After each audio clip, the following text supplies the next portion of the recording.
Never mind. Let's go to Sumeru City and catch up with them!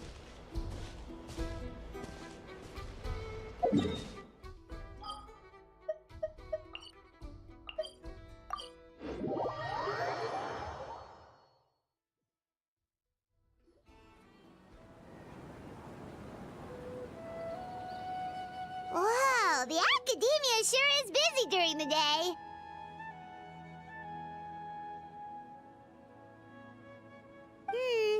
But where should we go looking for people that we know? Traveler, Paimon. Sino! It's been so long since we last saw you!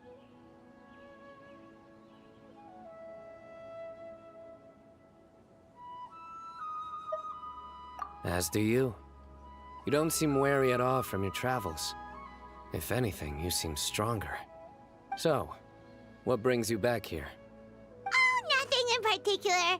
Paimon just saw a really big mushroom out on the road the other day and suddenly missed all our friends in Sumeru. Funnily enough, we were reminiscing about you recently too. It was at a group dinner. I look forward to hearing about your travels. Something tells me we must have a lot to catch up on. Really? You were thinking of us too? What a coincidence! Indeed. Or as I call it, the biryani factor.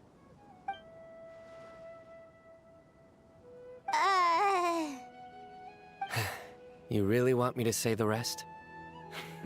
Okay. It's always rice to meet stew again. Oh, darn, he said it.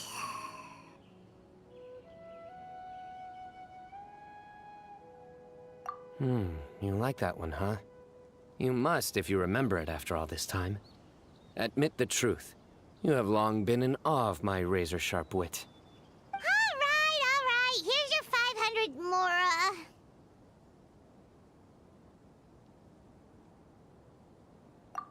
You're exaggerating.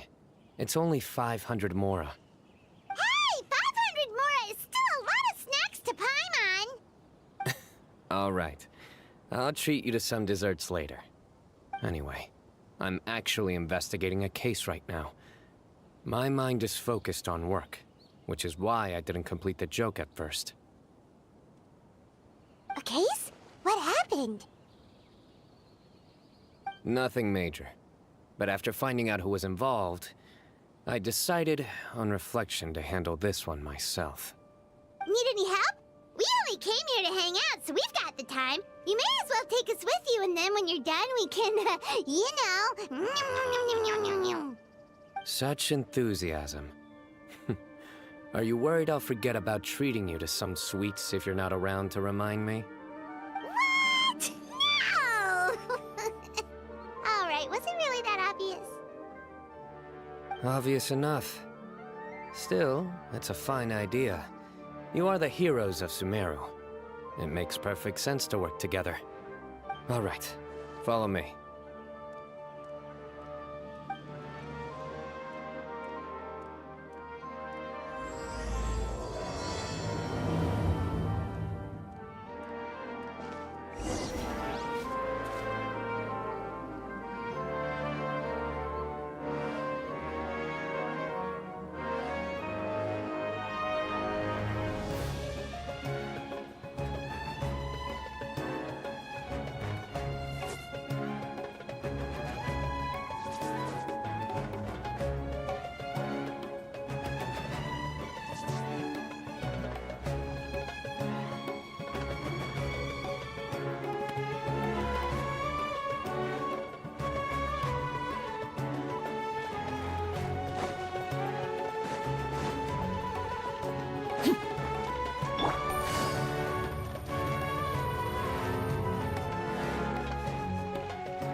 Do you see him? The old man flailing around? Oh, is he the one you wanted to talk to about the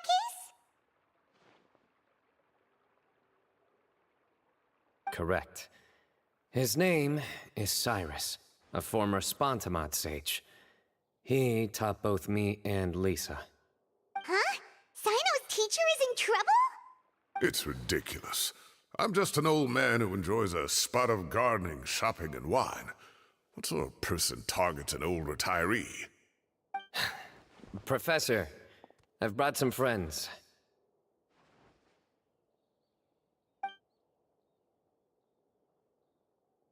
Ah, Sino. Now who do we have here? Hold on, let me think. A flying fairy dressed in white? A youth who does not seem to hail from this land? My goodness. You must be the legendary traveler in Paimon. I've heard all about what you've done for Sumeru. Wow, looks like we're really famous. I've told him about you before. You are my friends, after all.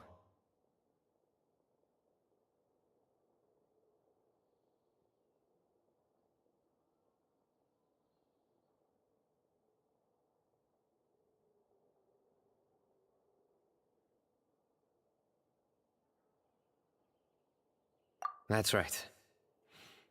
Let me summarize the situation. A couple of days ago, Professor Cyrus suddenly received a threat letter.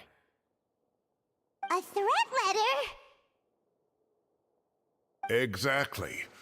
Who sends a threat letter to an old man like me, for goodness sake? This is the letter in question.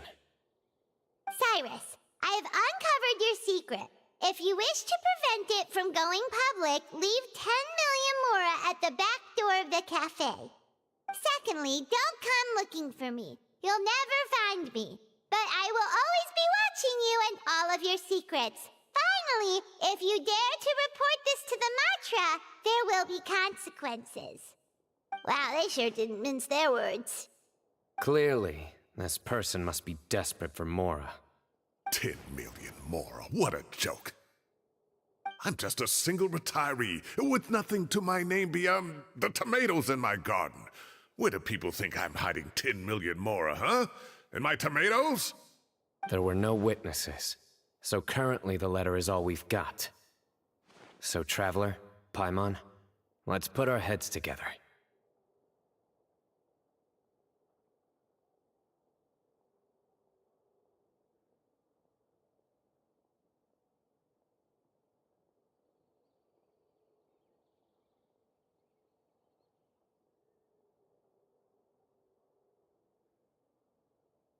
Paimon's ready too!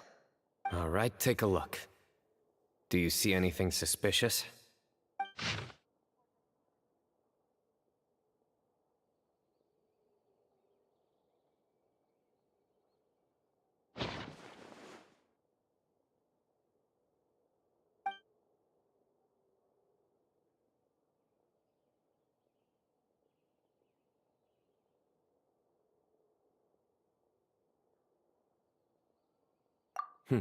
Very good.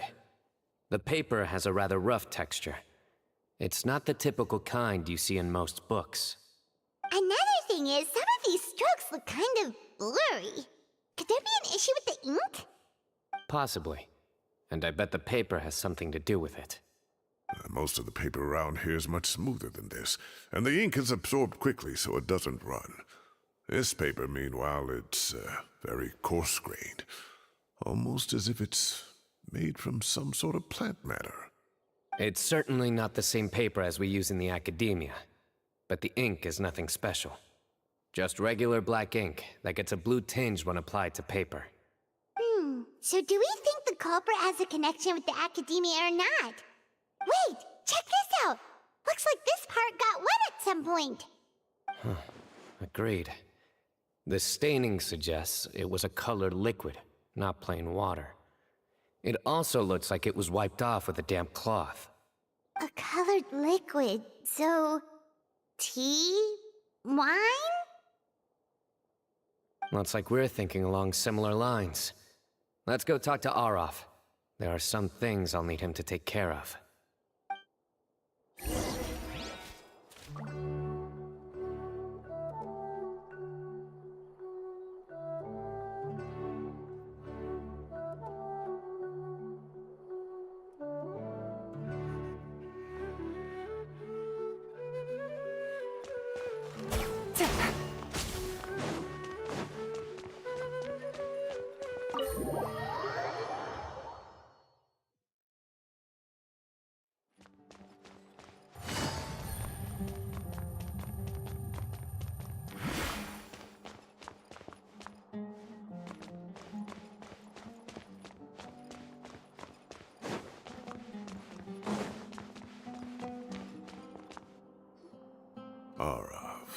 Arav. Ah, there he is.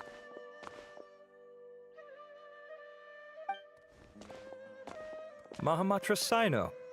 Sir Cyrus. Ah, and the Traveler and Paimon. It's been a while.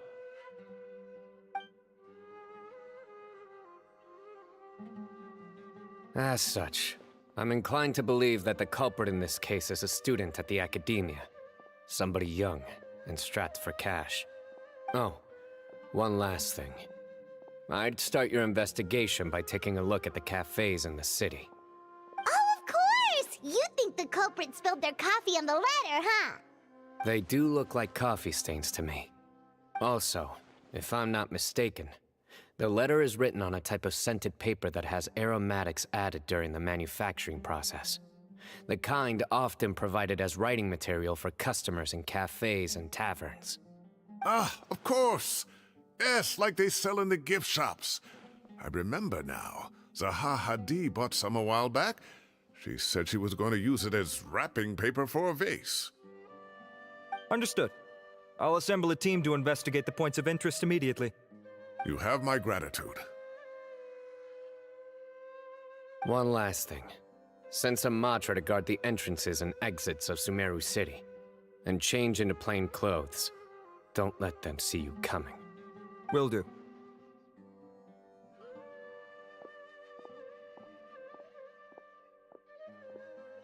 Great thinking, Sino. So, where do we think the culprit's at right now?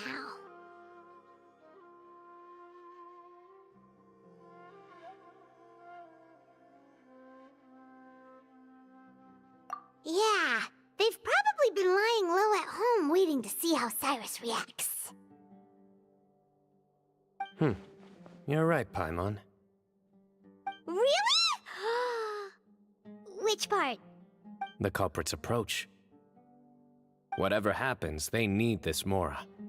But just because they warned Professor Cyrus not to go to the Matra, doesn't mean they know what he'll do next. So, like you said, they need to wait and see. And crucially, the culprit said they'd be watching the Professor's every move. Huh? Wait, are you saying...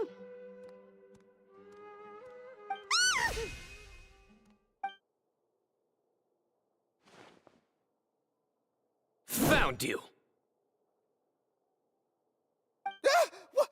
What are you doing? You wrote the threat letter! I don't know what you're talking about.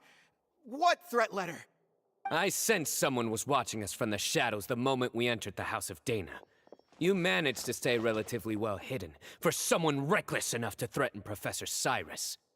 There are a lot of people here, but we were looking specifically for Arav. Whoever followed us the whole way was likely to be the culprit. I was just listening in, that's all. You know something big's going down when Mahamatra Sino shows up, right? So I got a little curious. What's the big deal? You smiled when Arav left.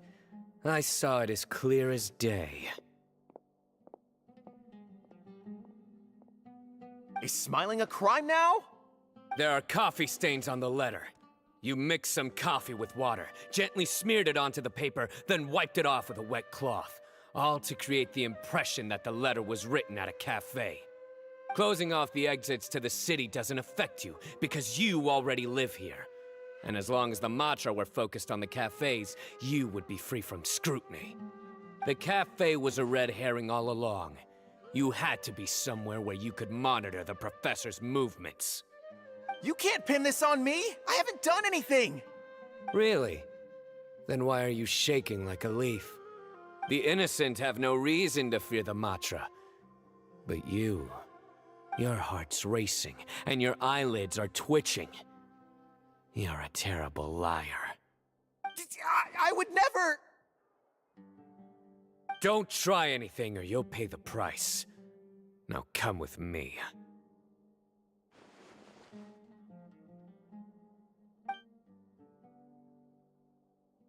Well, that was over quickly. Sino already caught the guy. You're telling me. One minute I go out for a quick smoke, the next minute I see Arav already on his way back to meet up with Sino. Looked like a young guy, too. Couldn't have been much more than 30. But after what he's done, I'm afraid he's ruined his whole future. Everyone, it's all over. Gosh, that was so fast. The culprit's name is Uraka, a 16-year-old student in the Rataoish Darshan. Huh? 16? Cyrus thought he looked 30-something. We checked his records. He's 16, a third-year student. But he looks so old. Yeah, seriously. Foolish child. He's too young for the criminal life. What the devil drove him down this path? We questioned the culprit regarding his motives. He... Oh, just spit it out. Nothing can surprise me at this point. Very well. It's our understanding that Araka is a mediocre student who has been underperforming in his classes. He started taking extra tutoring to improve his grades, but developed a gambling habit around the same time and lost a lot of Mora. Down on his luck, he went to the tavern for a drink and overheard some people chatting about Sir Cyrus's comfortable retirement. They mentioned that he's always arguing about his tomato plants with some old woman on the street. Some old woman on the street? Goodness gracious, has that rascal attended a single one of his classes? That old woman is Kasharwar's very own professor, Zaha Hadi. How can he not know who Zaha Hadi is? Is this going somewhere? Oh, right, yes. So another thing. We don't just argue about tomato plants. And what are they trying to insinuate by comfortable retirement? A man grows a few vegetables and suddenly he's living a life of luxury? Maybe it's more the fact that you have the time to grow vegetables in the first place. Araka mentioned he'd heard a rumor, alleging that Sir Cyrus illegally obtained a large sum of money from the desert before retiring, and kept it for himself instead of reporting it to the academia. Araka believes this money to be the reason why Sir Cyrus hasn't kept up with any academic research or other projects since his retirement. And given your advanced age, he thought you'd be an easy target to blackmail. Oh, Araka. I'm at a loss for words. I'm so angry I don't know where to start. People make up rumors all the time. I am quite confident that Professor Cyrus has never embezzled a mora in his life. Arav, you'll have to find some excuse to interrogate Araka again later. I need you to deliver a few firm fistfuls to him on my behalf. I completely understand how you feel, Sir Cyrus, but I'm afraid that course of action goes against the Matra's principles. Professor, there's no need to be childish about this. Oh, come on. I was clearly joking. Okay. Where does this go from here? The academia will determine the appropriate disciplinary action against the student. And as for the individuals spreading rumors about the professor's obsession with tomatoes and some old woman on the street, there could be a slander case here. The Matra will continue to investigate. Who said I'm obsessed with some old woman on the street? Mind your wording or you'll start a whole new rumor. You seem confused. Oh, don't you understand? Uraka is just a young boy who made a very rash and very stupid decision based on some groundless rumor he heard. Besides, I didn't actually hand over any mora to him. The whole thing sounds a lot worse than it is. All it costs me is a little reputational damage. That's all. Please rest assured, Professor, that the academia will issue a fair and reasonable punishment. Yes, I have no doubt about that. But as a former educator, I'd still like to have a serious conversation with the boy's parents. Their family lives in the city, yes? Correct. We looked into the family. Both parents are merchants and they're often away on business. They've never taken much of an active role in their children's lives. Oh, what a mess. You don't have to seal the evidence away yet, do you? I'd like to have that letter back for the time being, if possible. I need something concrete for when I talk to the family tonight. We have to show them how serious this situation is. The relevant authorities have already reviewed the evidence and are now discussing Araka's punishment. You can hold on to the letter for now. Just make sure to return it within a couple of days. Oh, so you'll be able to close the case in 2 days? Give or take. Cases like this are quick to resolve. Very good. Well, thank you for all your help. Perhaps we can all go for a meal together. Oh, my treat, of course. My apologies, Sir Cyrus, but I have a prior commitment. Enjoy the meal, everyone. Ah, I see. Well, that's a pity. But Sino, you have to come. You found the culprit at record speed, and I owe you for that. Ah, and isn't Tainari in town at the moment? Bring him along, too. Wait, you mean Tainari's in the city? He is. Tainari's master, Sir Nephis, called him and Kale to the academia to help out on a project. They should be at Nephis's office at this hour. Though I must say, I'm surprised you're extending an invitation to Tainari. Did you do something to offend Sir Nephis? Don't be outrageous. Nephis offends me all the time. It's never the other way around. Anyway, hurry up and fetch Tainari. I'll head over to the tavern with the Traveler and Paimon. See you there. Go on now. Don't keep us waiting.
Not to brag, but we never had problems like this at Ratawa Hist back when I was still teaching.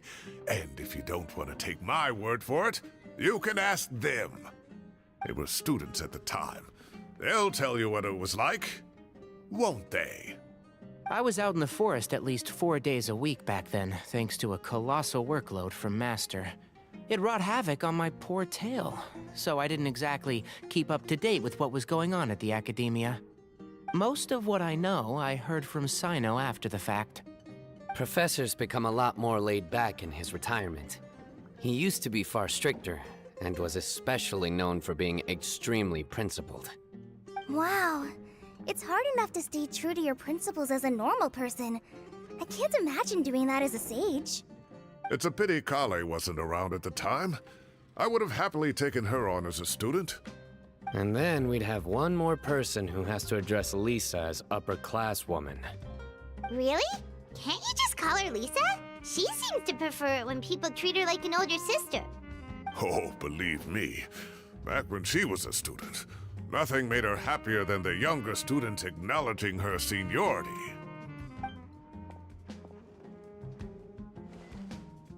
Whoa, more food? Are you sure about this? We don't want to take advantage. Oh, don't worry about it. Order whatever you like. And if it's not enough, order some more. After all your help today, treating you to dinner is the least I can do. I thought I heard some familiar voices. Ah, and Sir Cyrus is here as well. Oh, Kave, it's been a while. Zahahadi was talking about you last month. How have you been? I've been all right, thank you. You're looking very well, sir. I'm glad to see it. Have you eaten yet? Care to join us? That's awfully kind of you, but I had a late lunch, so I'm not really hungry just yet. I'll have dinner a little bit later tonight. I just came to Lombard's to buy some wine, and when I heard some voices I recognized, I thought I'd come and say hello. So what's the occasion, anyway? Some sort of celebration? Consolation, more like. You wouldn't believe the day I've had.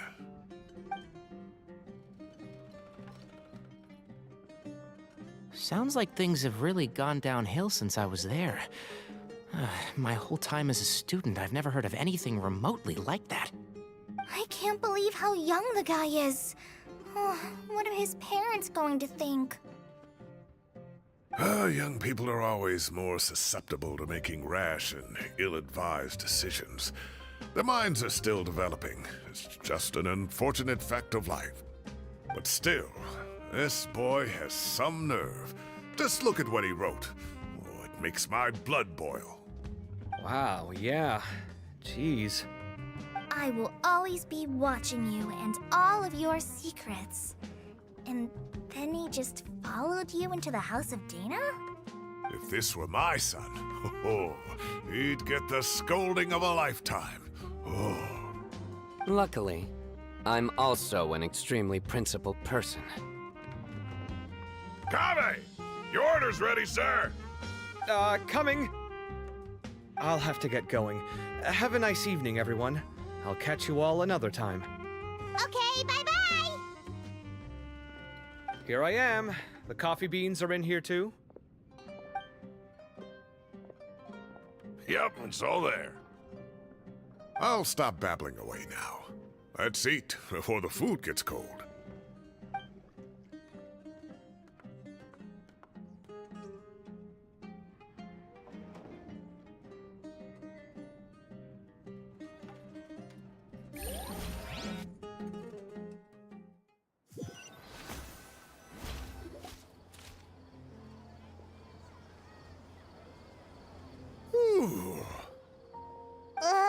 Too tasty. Paimon's belly is about to explode. Oh, mine too. I'll have to walk home to burn some of it off. Thanks for dinner, Sir Cyrus. Master Tainari and I will bring you some homemade herbal tea next time. It'll do wonders for your sleep. Well, I look forward to that. In fact, could I trouble you to bring a little extra for the other old folks on my street? I'll be the envy of the neighborhood. No problem at all. I'll pack some up and bring it over.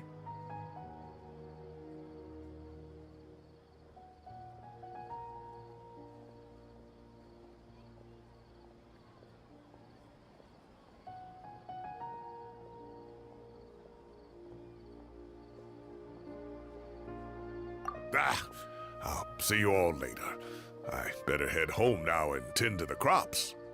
Good night, Professor. Don't let those tomatoes keep you up too late. Hey, my tomatoes are serious business. I am not about to be beaten by Zaha Hadid.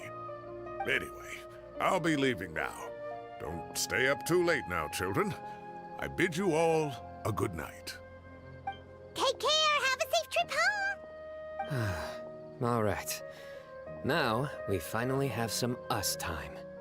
What do you mean, us time? Well, I was talking with Tainari and Kale, and since we all have some free time, we thought we could all go camping together.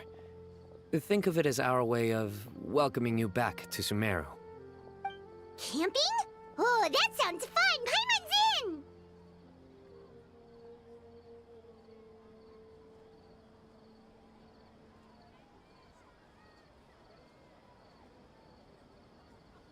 Right? It's been so long since we did something fun together. I can't wait. Everyone, let's meet tomorrow afternoon at the riverbank to the southeast of Gandharvaville. No need to bring anything. We've already packed everything for the trip. Just bring your delightful selves and prepare to have some fun. You got it. We'll be there. Great. Then we'll see you tomorrow.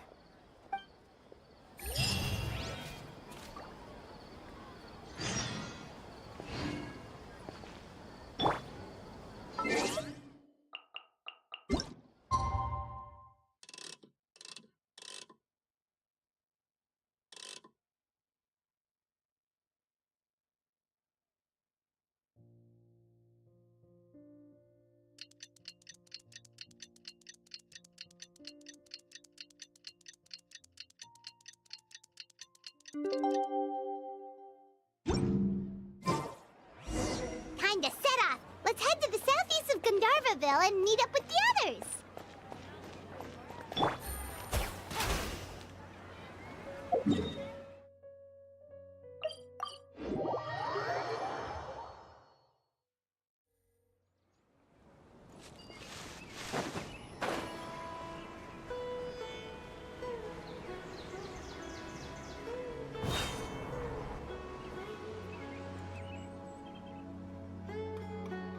We're here!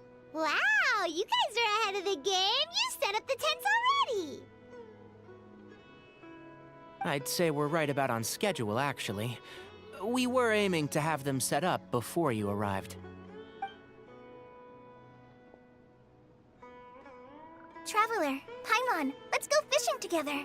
Whatever we catch, we can grill for dinner tonight. You got it. Dinner's on us tonight.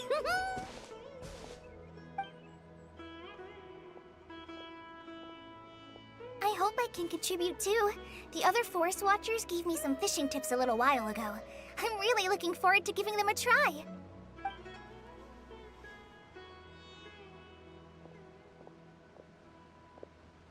I saw some very appetizing mushrooms in the area, so I gathered a few for us.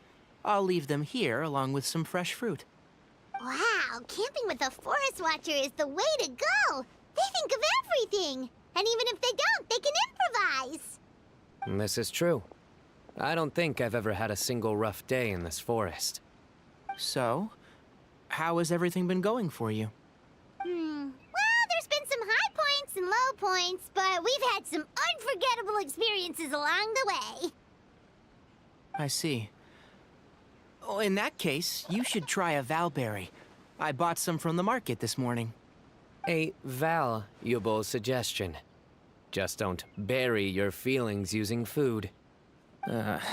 All I wanted was to recommend something bittersweet. Oh, I have a sudden craving for fruit tea. I'm gonna go fetch some stuff. Bye!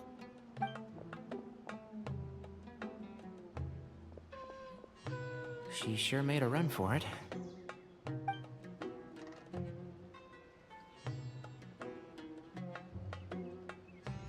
Unbelievable. She made a run for it.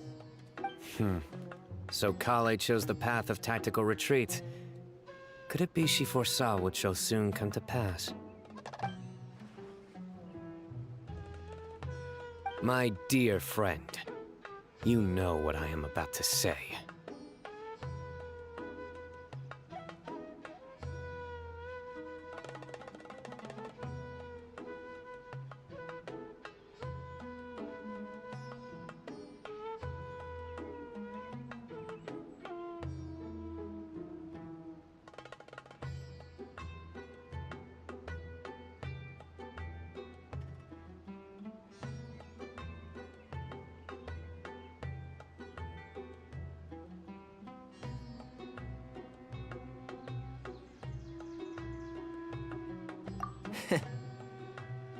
Excellent.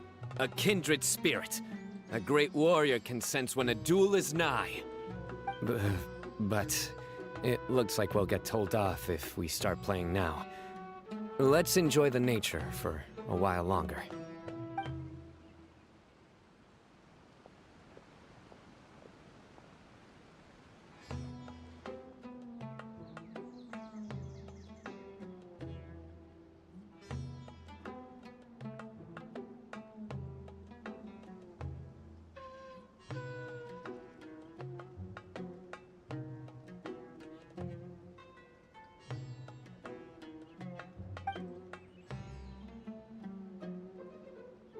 We got a bite!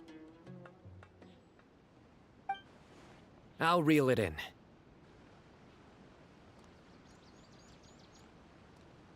Firewood, spices, snacks, and drinks.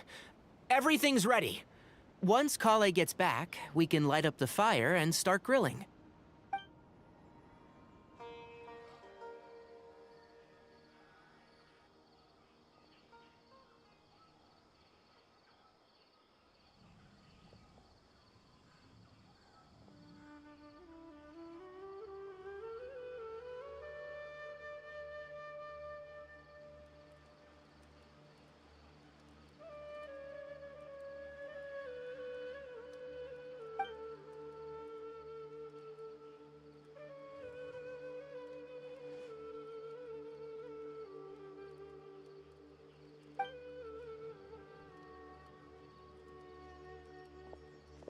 There are 3 tents. Which one do you two want to take? How about the one on the left?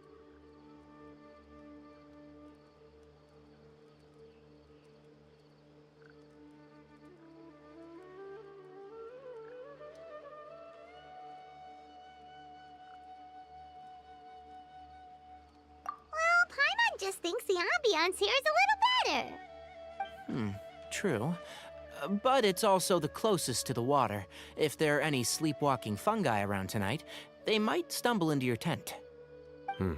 Well, that's no good. Take my weapon. You can use it to bar the entrance. Anyone would think you were sealing the gates to King Deshret's mausoleum. Excellent. Then this tent will be an impenetrable fortress. I'm back! How's your appetites? Ready for the barbecue? Always.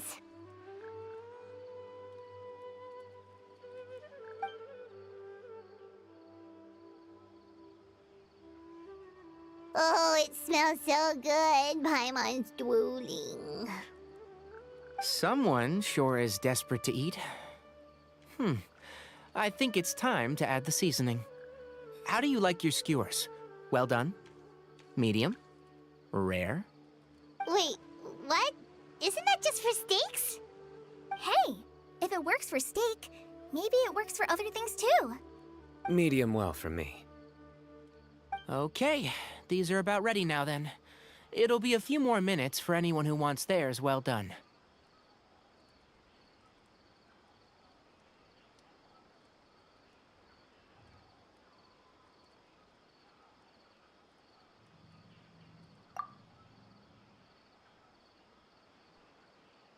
Oh, that was so delicious. If Paimon's stomach had space, she'd eat 3 more skewers. I ate a lot too. Here comes the food coma. If you're tired, then go rest. You must be getting sleepy too, Paimon. Why don't you guys head to your tents? Sino and I will clean up.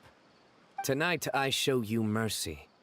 Our sacred duel will take place another day. Good night.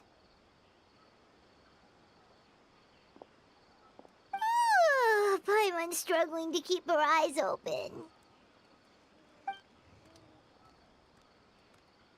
Oh, don't forget this.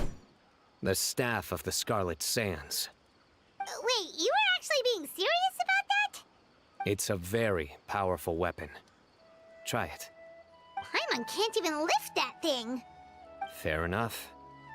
You sure you don't want it? Yeah, Paimon's sure. We'll be fine. And even if we do get an uninvited guest in the night, Paimon will be here to take care of the traveler.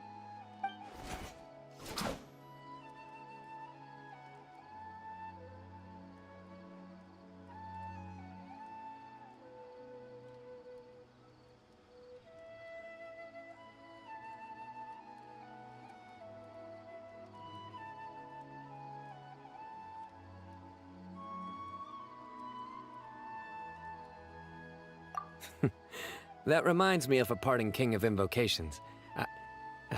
I'll tell you about it tomorrow. But right now, it's time to rest. Sleep well and sweet dreams.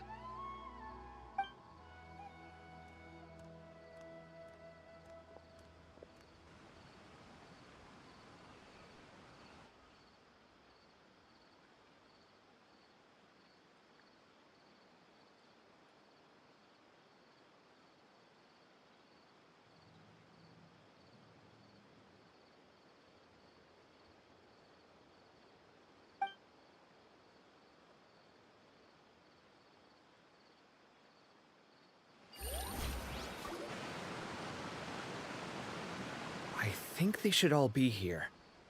Traveler? Paimon? Are you in there? Could you come outside for a sec? Look at this.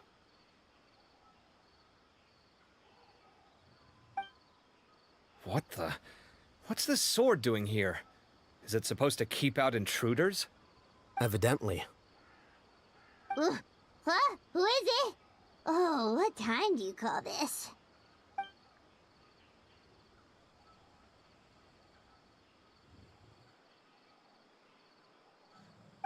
Paimon's gonna take out the sword. Yeah!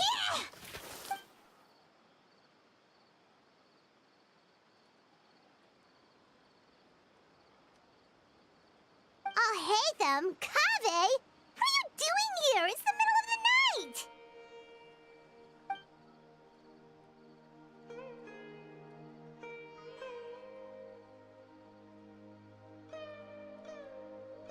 Sorry to wake you up at this hour of the night, but we've got a situation on our hands. Let's get dressed and talk about it outside.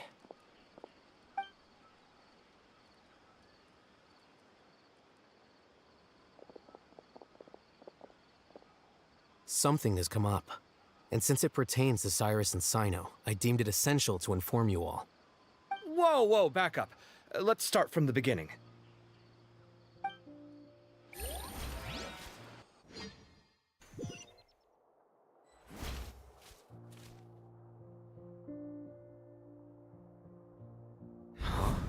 Where'd the wine cups go? I could have sworn I left them here after I washed them. Ah, there they are. I'll have a cup too.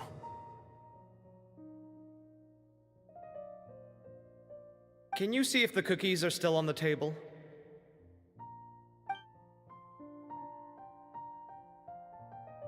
They are, and so are the fruits. Oh, this is so bland. I should have gotten a few bottles of what Sino's group was drinking last night. Do tell. What were they drinking? Oh, right, I forgot to mention. So, I ran into Cyrus yesterday evening when I went to the tavern to pick up some things. He was hosting a dinner for Sino, Tighnari, Kale, and the Traveler and Paimon. Anyway, they got a bottle of Lombard's new vintage for the table. At least, I think that's what it was. It looked pretty good. Sounds like they're all tangled up in this. You know what it's about, right? 16-year-old kid tried to extort Cyrus. He was asking for 10 million mora. I heard some people talking about it on the streets, yes. Didn't take them long to catch the culprit. The sages are probably dealing with the case by now. I wonder what Sir Nephis and the others will make of it. Oh, Cyrus showed me the extortion letter, too. It was crudely written, but the paper had this beautiful pattern on it that I've never seen before. Really caught my eye. Give me a sec, I'll sketch it out for you.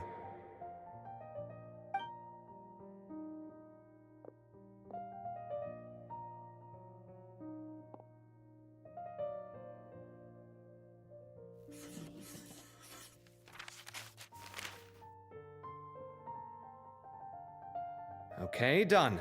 Take a look. You see what I mean? I don't think I've ever seen writing paper like this around before. God knows where the culprit got it from. Interesting. These are all motifs associated with the tribes of the desert. What? Really? Take this, for instance. Looks like an outline of a spire, similar to the kind found on some ancient palaces. And the crisscrossing and mirroring here, I recognize that too. It bears a striking resemblance to an ancient emblem, one that hasn't been used in a very long time. Whose emblem is it? It's the emblem of the Temple of Silence.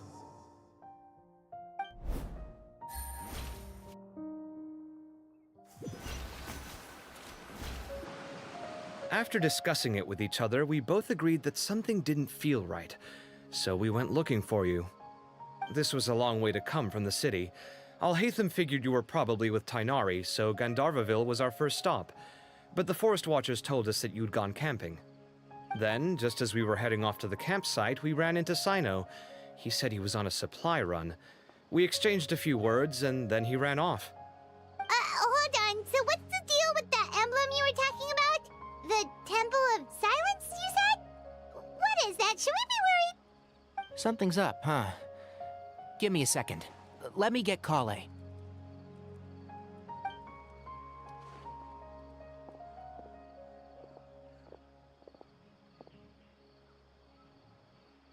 So you've never heard of the Temple of Silence? Well, to put it simply, it's an organization that has existed in Sumeru for over 1,000 years. These days, you can find a Temple of Silence office in the academia. Theoretically, it's responsible for the custody and disposal of information and documents not fit for public dissemination. At least, that's what they tell the outside world. In truth, it's essentially a vestigial institution nowadays. There's an office with their name on it, but it's functionally obsolete. Historically speaking, the original Temple of Silence is said to have been established by Hermanubis, one of the 7 pillars of King Deshret and the greatest of all sages. Most of the organization's members hailed from the desert. By contrast, none of the Academia Temple's current members are from the desert region, nor do they use any symbols connected with the desert folk. So the Temple of Silence at the Academia is just a fake? Wow. It's possible. The real question is, why? My guess is they're covering something up. So, how do you know all this? Sounds like some pretty top secret stuff. Did you forget? He did a stint as acting Grand Sage, and kept the pay raise even after he resigned. Oh, yeah! Yeah, Paimon did totally forget about that. So you took the chance to read all the top secret documents while you were acting Grand Sage, huh? If you're asking me whether I familiarized myself with the documentation in my office, I would respond that that's a perfectly normal part of any job. So much about this doesn't make sense. Why did the emblem of the Temple of Silence appear on a threat letter from an academia student to Cyrus? The student's only 16 and doesn't have any family ties to the desert. So where could he have seen that emblem or gotten the paper? You said you ran into Sino, yes? Did you tell him what you've just told us? Yep. He ran off as soon as he heard what we said. Given that Cyrus is involved, he's probably halfway through solving the case by now. Still, we should try to catch up with him. At this hour of the night, Sino will probably go looking for Cyrus at his current residence. If the Academia's Temple of Silence really does exist just to cover up the truth, the sudden appearance of this emblem can't be good. It's sure to stir up trouble. We should pay a visit to the Academia. Yes. As the Sage of Amorta, my master ought to know the truth about their office.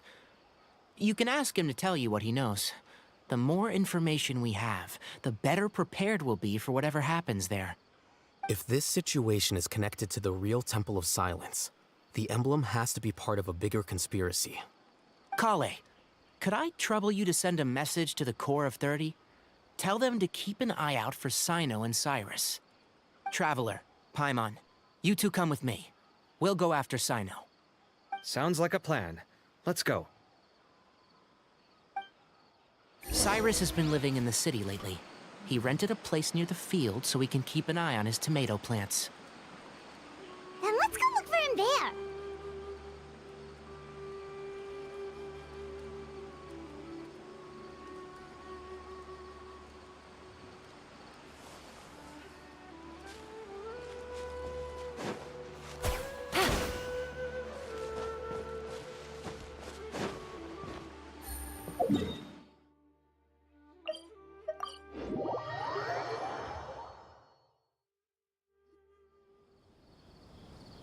Here we are.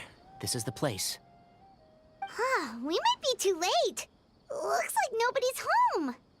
Oh, Sino moves fast. If he was here, he's probably long gone by now. I know that voice. Is that Tainari I hear? Ah! Professor Zahahadi! Wow, so it really is you. My goodness, whatever is going on tonight? We're looking for Sino. So, he's already been here. Yes, not long ago, in fact. He knocked on my door and asked if I'd seen Cyrus today at all. I told him the old fool left early this morning, and I hadn't heard him come back. So we went to his place, and would you believe it? He's gone. Goodness knows where to. It must have alarmed Sino, because he took off in an awful hurry after that. He never did explain what this was all about. How serious is it? Well, if Cyrus isn't at home... Oh, it sure doesn't sound good. Professor, did you hear that a student recently tried to extort Cyrus? Why, yes. When I left the house that day, I noticed he was watering his flowers in the field in complete silence. He had a piece of paper clutched in his hand, and he looked lost in thought. I could tell something was troubling him, but he wouldn't tell me what it was. If Sino hadn't happened to visit him that day, he'd probably still be holding on to that thing. After seeing the letter, Sino told him to contact the Core of 30, but Cyrus was very reluctant. He claimed it would only damage his reputation. Eventually, he relented, after much persuasion from Sino. Huh? Cyrus didn't want to report it? Well, that's strange. When we saw him, he seemed pretty okay with the idea of the kid getting his just desserts. As a former sage, it's possible Cyrus still has enemies at the Academia. That's why Sino was so insistent that he report the matter to the authorities. I was there while they were going back and forth over it. So Cyrus initially hoped to stop this from going public. But why?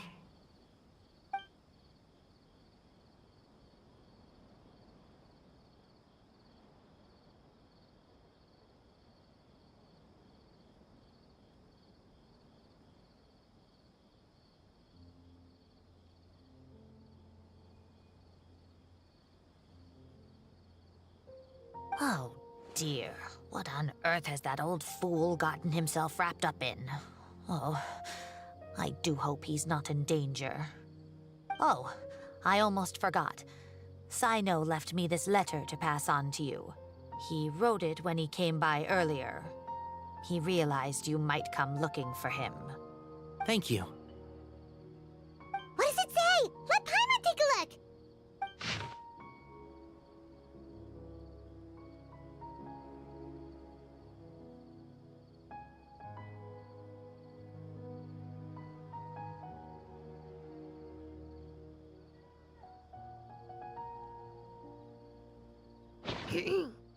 My friends, this is a rather complicated state of affair. Unfortunately, I cannot disclose more than that. I ask you to understand and accept that I had to act alone at this stage. Don't come after me. Yep, that sounds like Sino. Thank you, Professor. Please do not worry. We will do all we can to protect both Sino and Cyrus. Traveler, Paimon, let's head to the Academia and regroup.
Take it easy.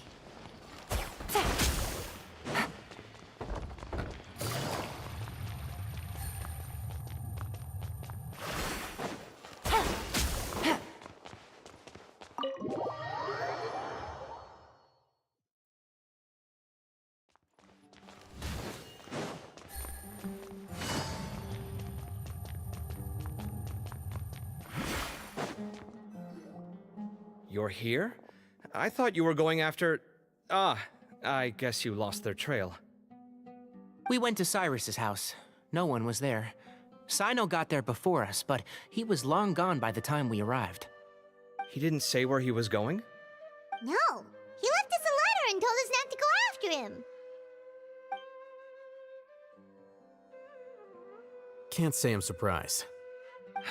Typical Sino. Anyway, some updates on progress on our end.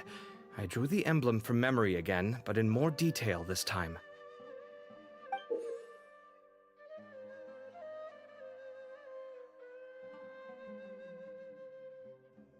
I checked some ancient texts for a similar design.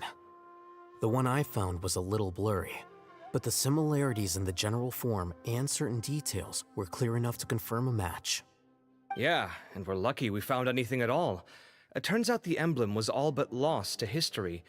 We scoured the entire Academia collection, and that book was the only one with a record of the motif.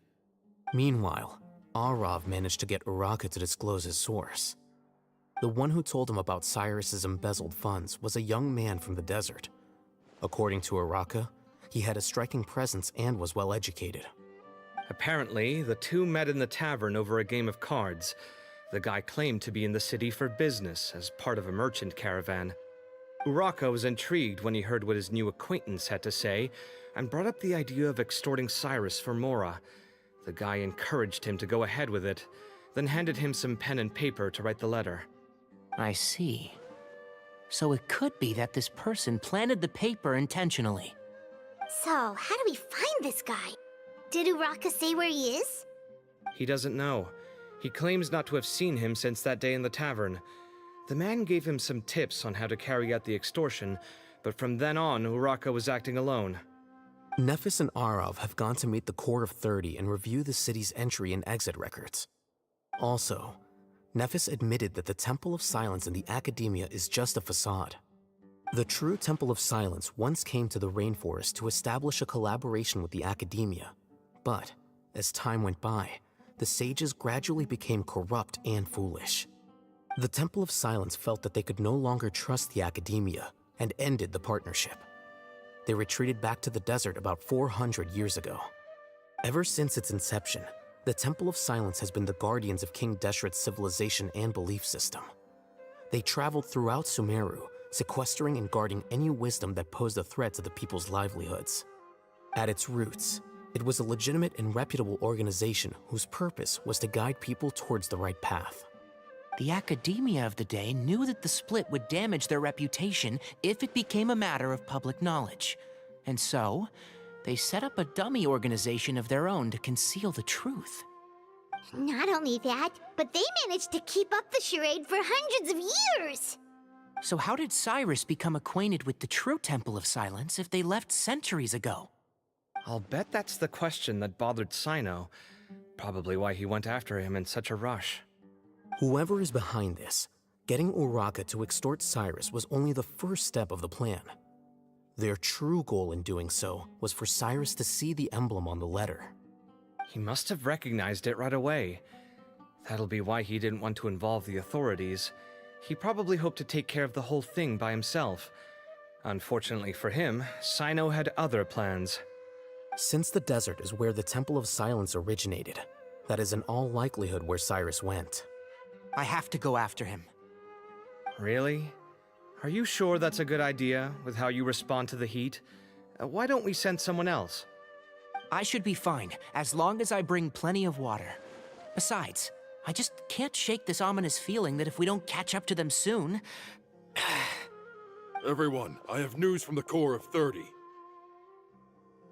Master! Oh, so that's Nephis, Tainari's master? Oh, we're finally getting to meet him in person!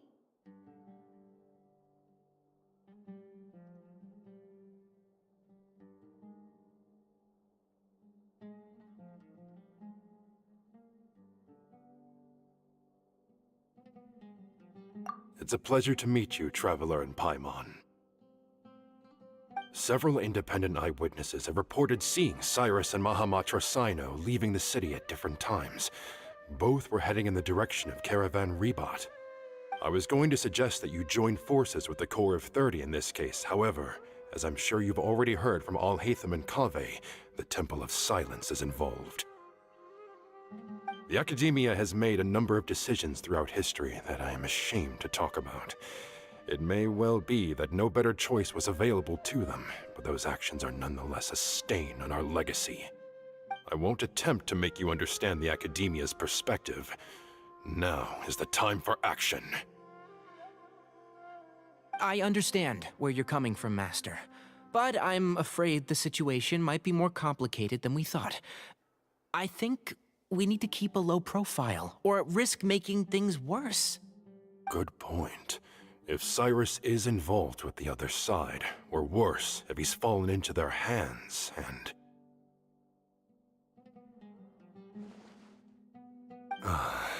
Everyone, we have to get Cyrus and Sino back safely. We cannot afford to lose them. Need our help? Whatever you need, we got you covered. Really? Wonderful. You have my most sincere gratitude. Arav and I will continue to follow up on the lead from Uraka. Kaveh, Scribe Alhaitham, I'd like to ask you to cover the duties of the House of Dana. Tainari, you're planning to go into the desert, correct? I am. Kaveh, I'll be okay. You stay behind to help Master and I'll Hatham. Well, if you're sure. Okay. But be careful. Thank you all. Arav, let's go. You'd better get moving. Don't forget to ask for help when you need it. Will do. Let's go, Tainari. Hopefully we can catch up with Sino before it's too late. Knowing him, he's probably covered a fair distance already, but we still have a shot. Let's take it.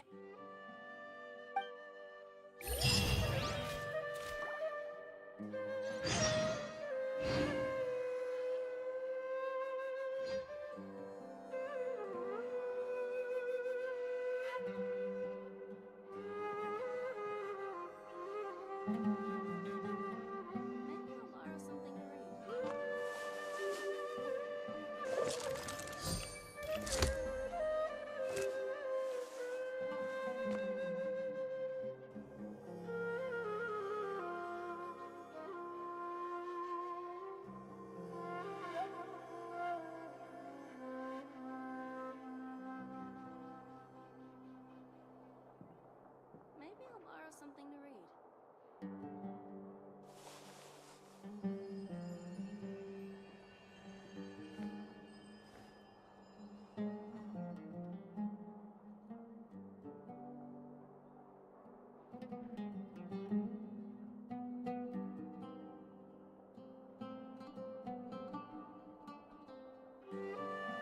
I got a new letter from an informant. Looks like the situation has changed again.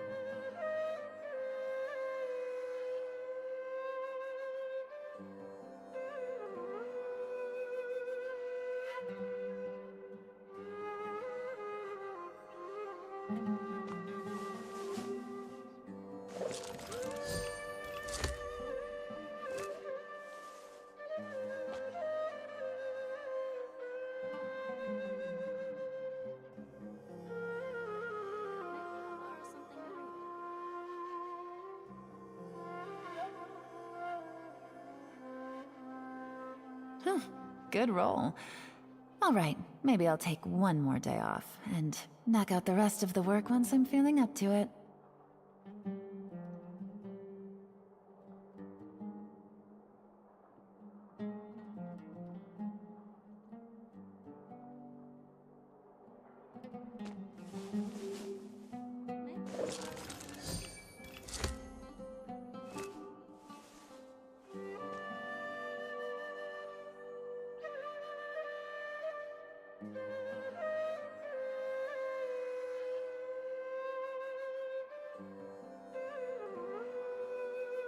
Navigating the world is a whole lot easier with a few different identities to choose from.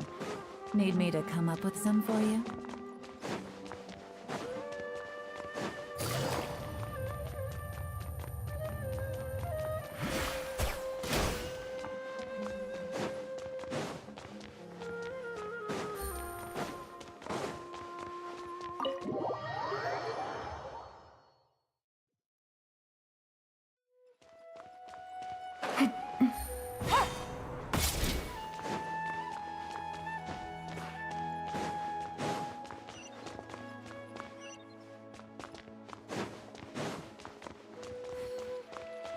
Take it easy.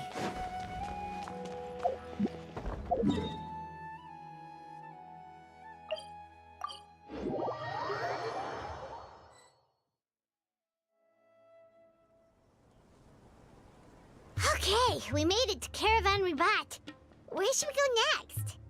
Maybe we should ask the nearby guards if they've seen anything. Hold on. Look over there. Is that Dia? You sure you want to brave the desert alone? I mean, it's your choice at the end of the day, but still. It's not my first time. I'll be fine. Sino. If you're really going through with this, then at least take our advice. When you're packing for your trip, budget for 5 days more than you plan to spend out there. Makes sense. Okay, I'll go get ready. Thought we might find you here. You're trying to retrace Cyrus's steps, aren't you? Didn't I tell you not to come after me? I thought I had a good lead on you. Well, sorry, but we never agreed to that. Why would you go off on your own like this? Nothing personal. It's just a complex situation. And I'd rather not involve anyone else if I can help it. Takes a special kind of person to get Sino chasing them all the way out to Caravan Rebot. But why so coy today, huh? You only gave us his age and description. Why can't you reveal his name? Is he Sumeru's most wanted or something?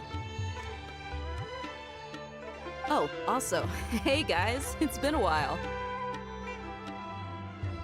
Dia and Candace! So nice to see you. Actually, seeing all of our friends is the whole reason we're here.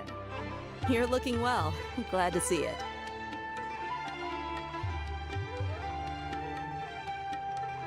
Candace and I came to Caravan Rebot on business. We ran into Sino as he was asking about some elderly gentleman's whereabouts. Some people say they saw him. Guess he stood out as an older guy heading into the desert alone with just a sumpter beast in tow and very few supplies. That's gotta be one heck of a story there. Sino, it's okay if you can't tell us anything about the case, but let us know how we can support you.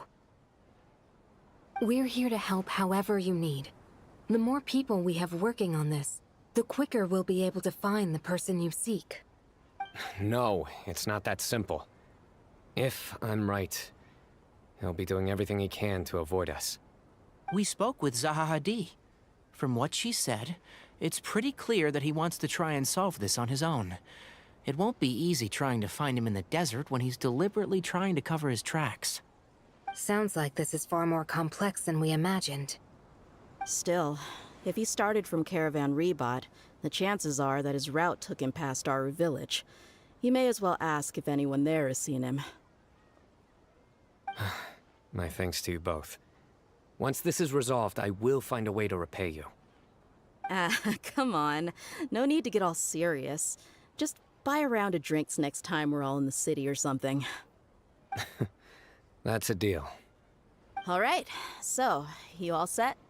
Yes, we'll handle it from here. Thank you again for your help. I don't take it for granted. All right, then we'll leave you to it. Just remember, if you change your mind and need some reinforcements, we'll be here. And don't think you'd be imposing. You can depend on us. Don't worry, we'll keep him out of trouble.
Yeah.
Take it easy.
hold on.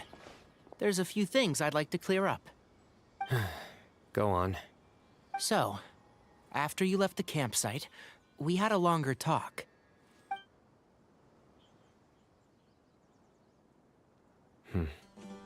Clearly, we've only scratched the surface of the Temple of Silence question. It doesn't surprise me at all that the one in the academia is a fake. Do you have any connection with the Temple of Silence? I do. I trust you're all aware of the spirit that gives me my power. Hermanubis, the original founder of the Temple of Silence. Due to my unique constitution, I was put through a number of trials in the desert when I was younger. Later, I met the professor, and he brought me to Sumeru City. But my memory of that time is hazy. I can't recall much.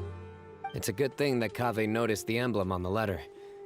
Without that, I don't know if we would have connected the dots and realized there was more to this case than mere extortion. I did not recognize that symbol at all. Whether that's because I've never seen it, or because my memory fails me, it's hard to say. Yeah, you're right. Thank goodness for Kaveh, and for Alhaitham's diligence during his time as acting Grand Sage. But Cyrus must have recognized it right away, right? Otherwise, he wouldn't have had any qualms about you reporting it. Oh, maybe his connection to the Temple of Silence goes even deeper than yours. I suspect so too. Professor has never once mentioned the Temple of Silence in conversation. And whenever the conversation turns to Hermanubis and the concept of spirit indwelling, he avoids going into any depth. Well, speaking of avoiding things, you do realize, don't you, now that we've caught up with you, you're stuck with us for the rest of the way. I am aware. And I have accepted it. Or rather, I don't see how I could manage to ditch you en route, so I might as well accept that you're coming with me. That's right. Fact is, we're coming with you whether you like it or not, so the best option now is to try to look out for each other. Ha!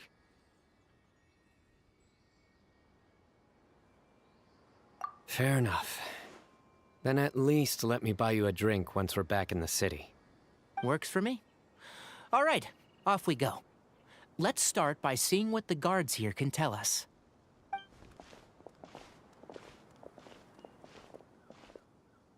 Hello. Mahamatra Sino? I'm looking for someone, so I'd like to confirm any recent foot traffic in and out of Aru Village. A man matching that description passed by Aru Village not too long ago. He stopped by to load up on food and water and feed his sumpter beast, then he was on his way. Where was he going? Let me think. He took a seat by the entrance of the village for a while, and had a brief chat with the person who came to deliver the water.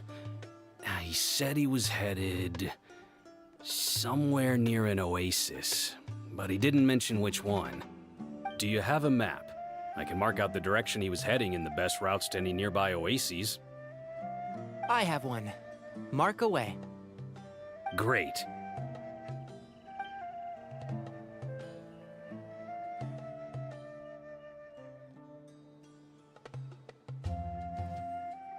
There you go. Thank you so much. You were a great help.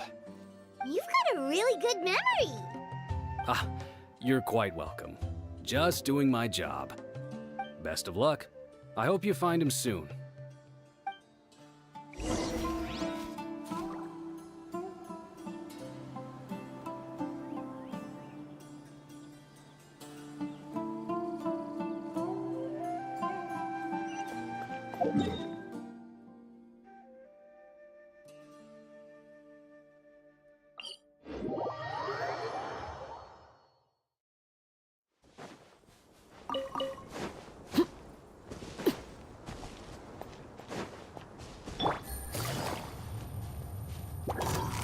Busted. Strike a pose! Overruled.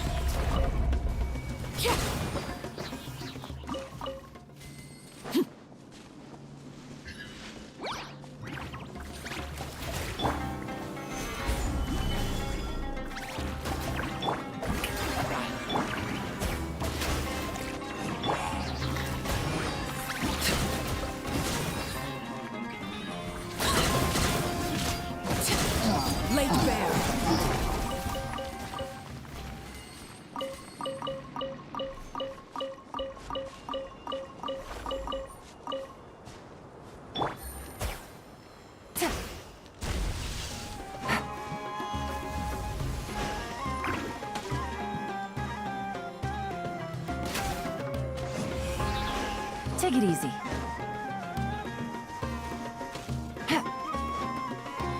Gotcha.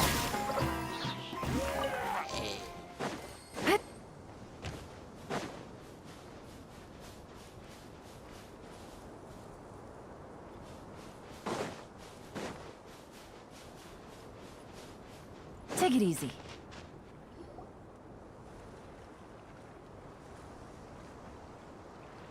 Hold on. I see some people over there. Do you think it's safe to ask them what they know? Should be. I'll go. No. I'll do it. Huh? Why can't Sino go talk to them? What difference does it make? Given my background, appearance, and the way I dress, I might not be the most welcome visitor here. Just in case, it's probably better to let a more neutral party handle things.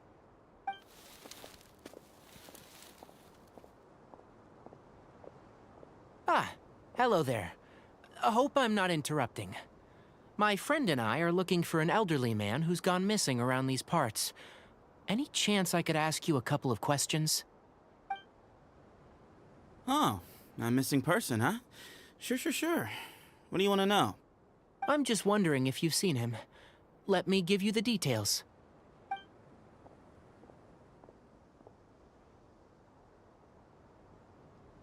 So, a silver-haired guy in a long robe, culture type with thoughtful eyes, and he's traveling alone. He'd stand out like a sore thumb around here. Yeah, sounds like the kind of guy we'd remember if we saw him. He's looking behind me.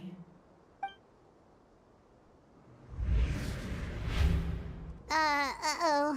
That guy's looking our way. Your friend over there stands out a lot, too.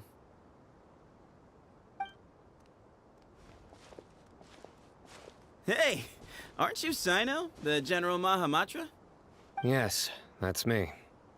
You don't seem surprised that I recognized you. It wouldn't be the first time. Oh, you're the one looking for the old man who's gone missing, aren't you? I have a bad feeling about this guy. Someone's on edge. You don't trust me much, do you? No need to hide it.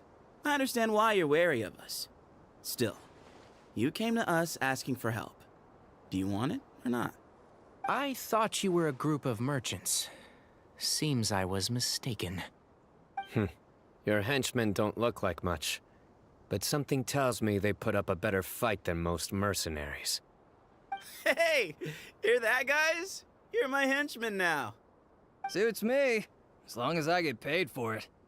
Just cut to the chase already. I'm running out of patience. All right. Come with me. All of you.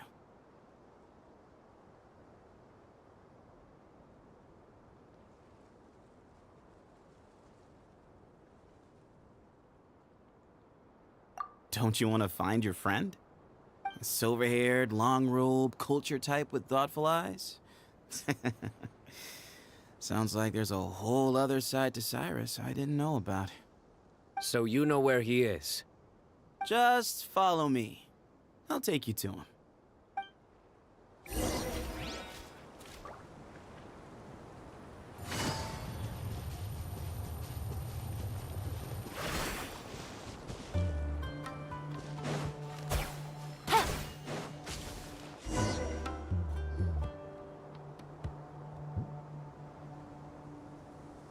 And here. What? Where are you looking? There's nothing here. Please step back. Whoa! Something's coming out of the ground! What is this enormous building doing here? And how was it so well hidden? King Deshret's technology? Wait, so... Hold on, who are you guys really? Is this the Temple of Silence? So you're a member? All good questions. There'll be plenty of time to address them later.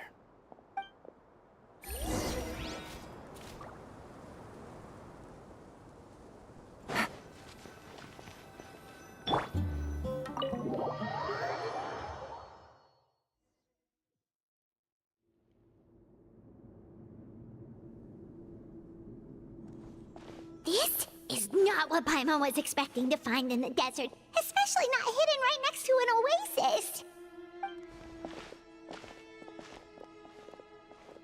Ooh, Paimon's scared. They must have kidnapped Cyrus.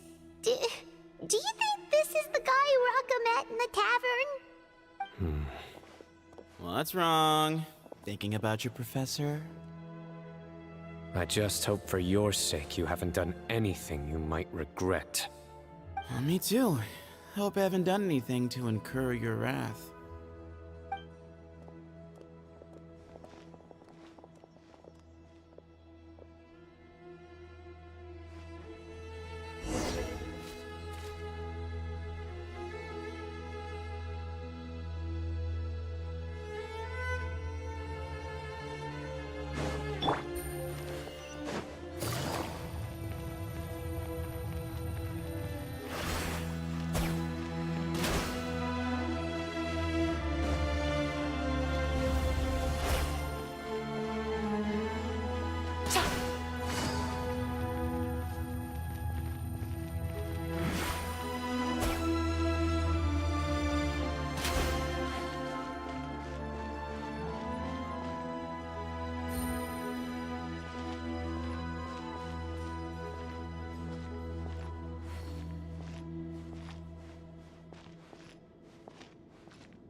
Alright, you can wait here for now.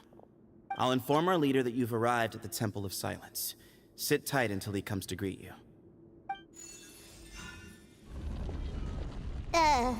So he's just gonna leave us here unattended?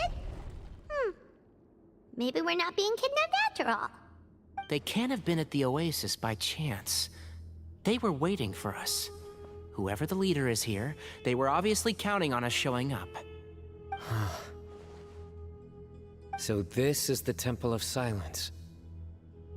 After leaving the rainforest, they hid themselves here? Hey, look! That guy's coming back. Don't worry. Someone will come and call for you soon. What's your name?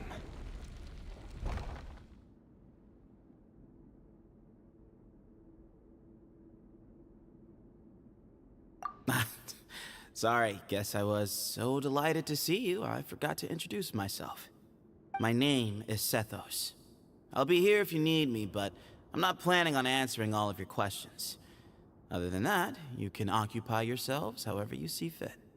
So we're free to explore by ourselves? Yep. I mean, I'm not worried about you running off.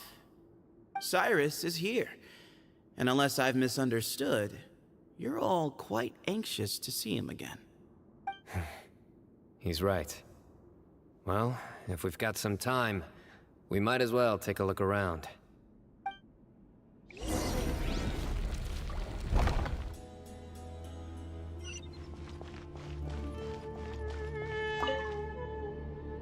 Hey, Sethos! Have you got some time to chat? Sure. Although, I'm assuming by chat, you mean you have questions for me? I don't blame you.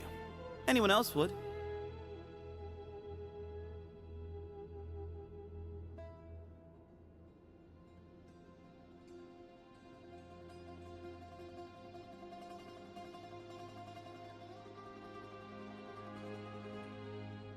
Not often. The Temple of Silence is a place of quiet and solitude. We don't get too many visitors. Yes, that was me. Although, tricked is a stretch. He was asking everyone in the tavern about ways to make some easy money. He insisted that nothing was off the table, even if it broke the law. So, I told him that Cyrus had embezzled a large sum of mora from the desert. So you framed Cyrus for a crime that he did not commit? No. That's not entirely true. Let me jog your memory. The letter just said that he had uncovered Cyrus's secret. It didn't say what secret that was.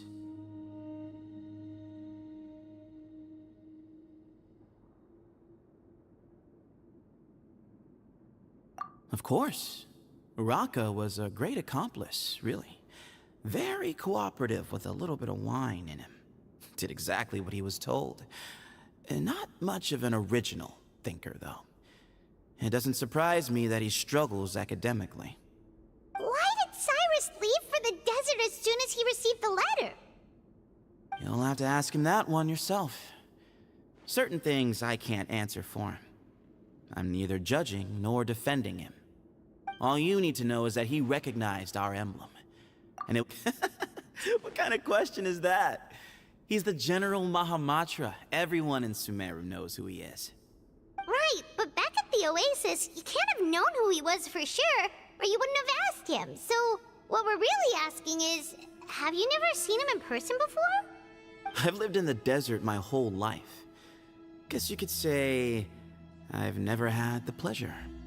Ugh, why does Paimon feel like this guy's not being straight with us? Come on, we've only just met. If I give you all the... Yes, that was me. Although, tricked is a stretch. He was asking everyone in the tavern about ways to make some easy money. He insisted that nothing was off the table, even if it broke the law. So, I told him that Cyrus had embezzled a large sum of mora from the desert. So you framed Cyrus for a crime that he did not commit? No. That's not entirely true. Let me jog your memory. The letter just said that he had uncovered Cyrus's secret.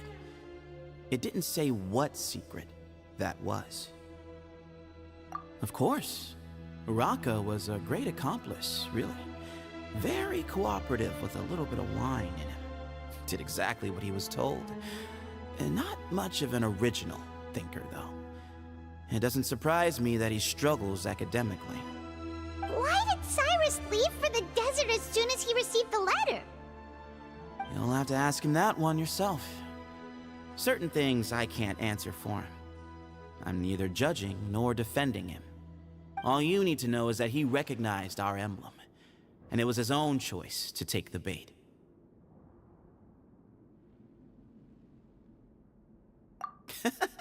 What kind of question is that? He's the General Mahamatra. Everyone in Sumeru knows who he is. Right, but back at the Oasis, you can't have known who he was for sure, or you wouldn't have asked him. So, what we're really asking is, have you never seen him in person before? I've lived in the desert my whole life. Guess you could say I've never had the pleasure. Ugh, why does Paimon feel like this guy's not being straight with us? Come on, we've only just met.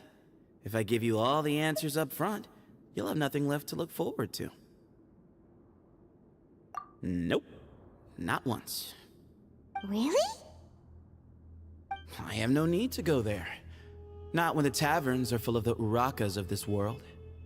Besides, we're well aware of what goes on at that place.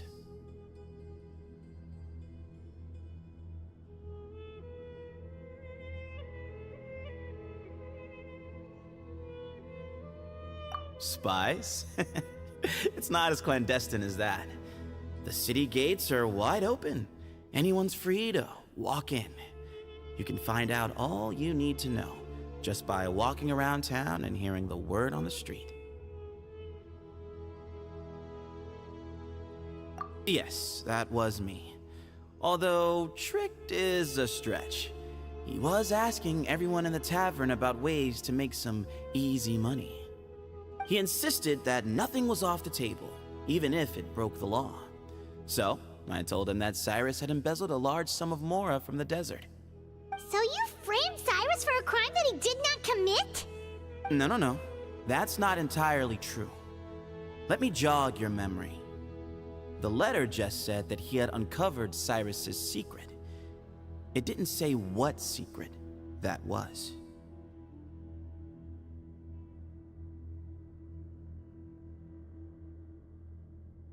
Of course. Uraka was a great accomplice, really. Very cooperative with a little bit of wine in him. Did exactly what he was told. And not much of an original thinker, though. It doesn't surprise me that he struggles academically. Why did Cyrus leave for the desert as soon as he received the letter? You'll have to ask him that one yourself. Certain things I can't answer for him. I'm neither judging nor defending him. All you need to know is that he recognized our emblem, and it was his own choice to take the bait.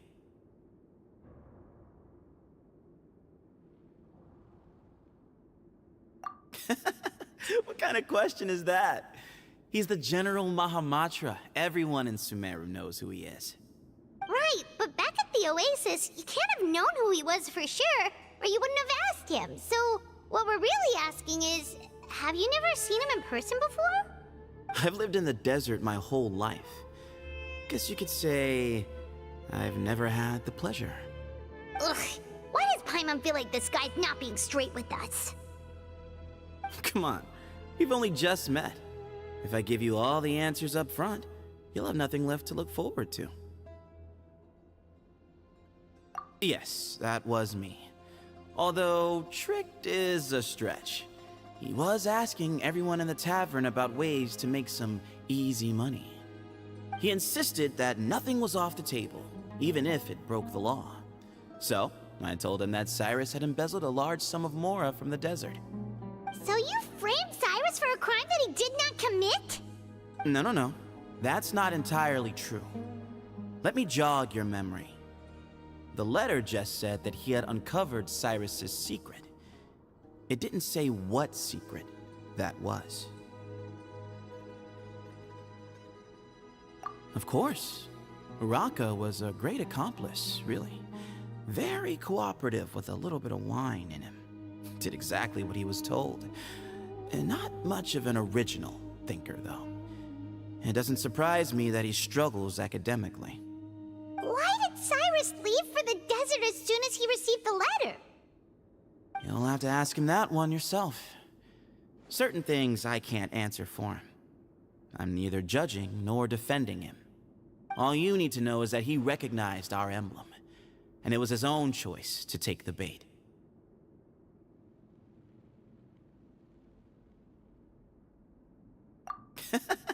What kind of question is that?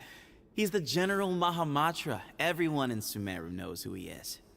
Right, but back at the Oasis, you can't have known who he was for sure, or you wouldn't have asked him. So, what we're really asking is, have you never seen him in person before? I've lived in the desert my whole life.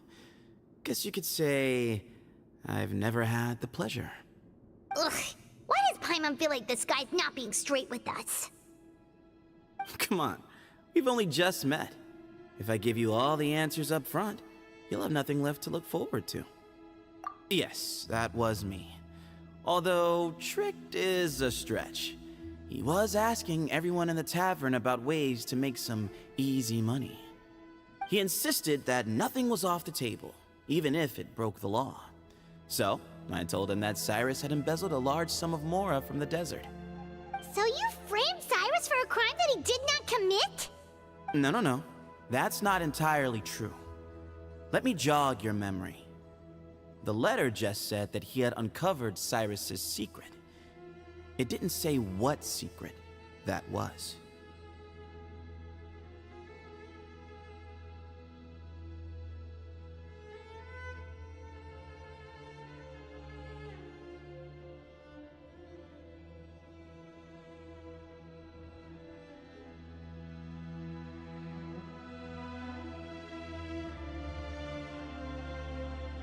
Of course. Uraka was a great accomplice, really. Very cooperative with a little bit of wine in him. Did exactly what he was told.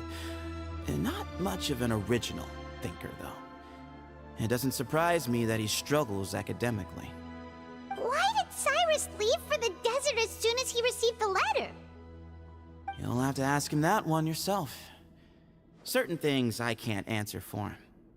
I'm neither judging nor defending him. All you need to know is that he recognized our emblem, and it was his own. What kind of question is that? He's the General Mahamatra. Everyone in Sumeru knows who he is. Right, but back at the Oasis, you can't have known who he was for sure, or you wouldn't have asked him. So, what we're really asking is, have you never seen him in person before? I've lived in the desert my whole life. Guess you could say I've never had the pleasure. Ugh, why does Paimon feel like this guy's not being straight with us? Come on, we've only just met. If I give you all the answers up front, you'll have nothing left to... Yes, that was me. Although, tricked is a stretch. He was asking everyone in the tavern about ways to make some easy money. He insisted that nothing was off the table, even if it broke the law. So, I told him that Cyrus had embezzled a large sum of mora from the desert. So you framed Cyrus for a crime that he did not commit? No. That's not entirely true. Let me jog your memory. The letter just said that he had uncovered Cyrus's secret. Of course. Uraka was a great accomplice, really. Very cooperative with a little bit of wine in him. Did exactly what he was told. And not much of an original thinker, though. It doesn't surprise me that he struggles academically. Why did Cyrus leave for the desert as soon as he received the letter? You'll have to ask him that one yourself. Certain things I can't answer for him. I'm neither judging nor defending him. All you need to know is that he recognized our emblem, and it was his own choice to take the bait.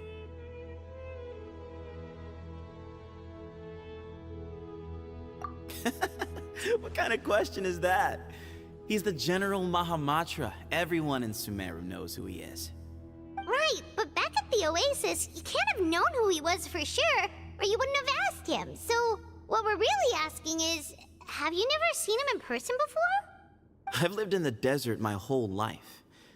Guess you could say I've never had the pleasure. Ugh, why does Paimon feel like this guy's not being straight with us? Come on, we've only just met. If I give you all the answers up front, you'll have nothing left to look... Yes, that was me. Although, tricked is a stretch. He was asking everyone in the tavern about ways to make some easy money. He insisted that nothing was off the table, even if it broke the law. So, I told him that Cyrus had embezzled a large sum of mora from the desert. So you framed Cyrus for a crime that he did not commit? No. That's not entirely true. Let me jog your memory. The letter just said that he had uncovered Cyrus's secret. It didn't say what secret that was.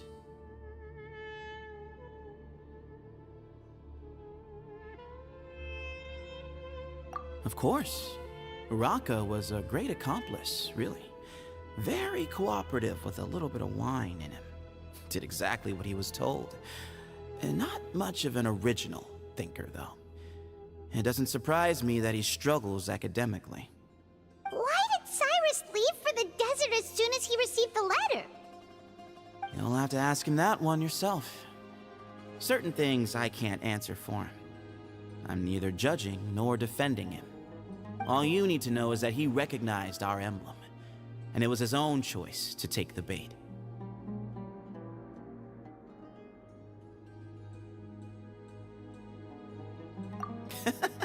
What kind of question is that? He's the General Mahamatra. Everyone in Sumeru knows who he is. Right, but back at the Oasis, you can't have known who he was for sure, or you wouldn't have asked him. So, what we're really asking is, have you never seen him in person before? I've lived in the desert my whole life.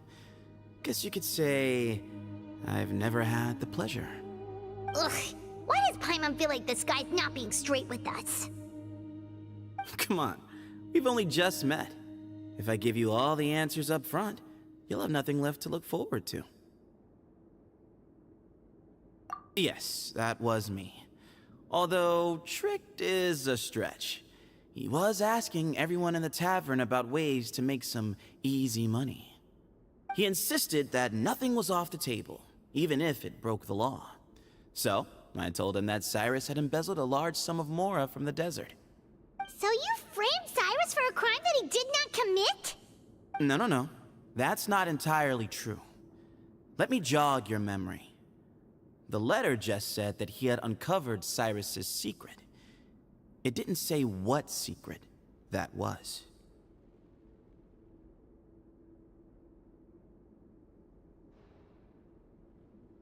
Of course. Uraka was a great accomplice, really. Very cooperative with a little bit of wine in him. Did exactly what he was told. And not much of an original thinker, though. It doesn't surprise me that he struggles academically. Why did Cyrus leave for the desert as soon as he received the letter? You'll have to ask him that one yourself. Certain things I can't answer for him. I'm neither judging nor defending him. All you need to know is that he recognized our emblem, and it was his own choice to take the bait.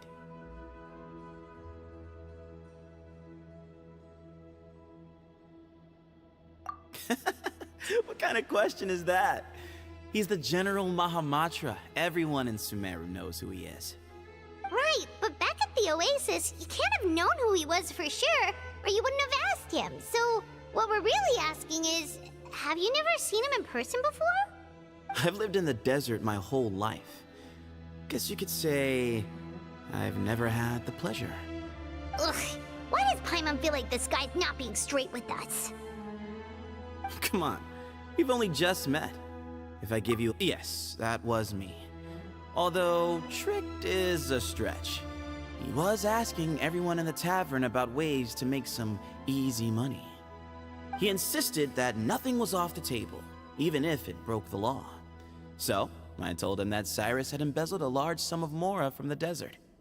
So you framed Cyrus for a crime that he did not commit? No. That's not entirely true. Let me jog your memory. The letter just said that he had uncovered Cyrus's secret. It didn't say what secret that was.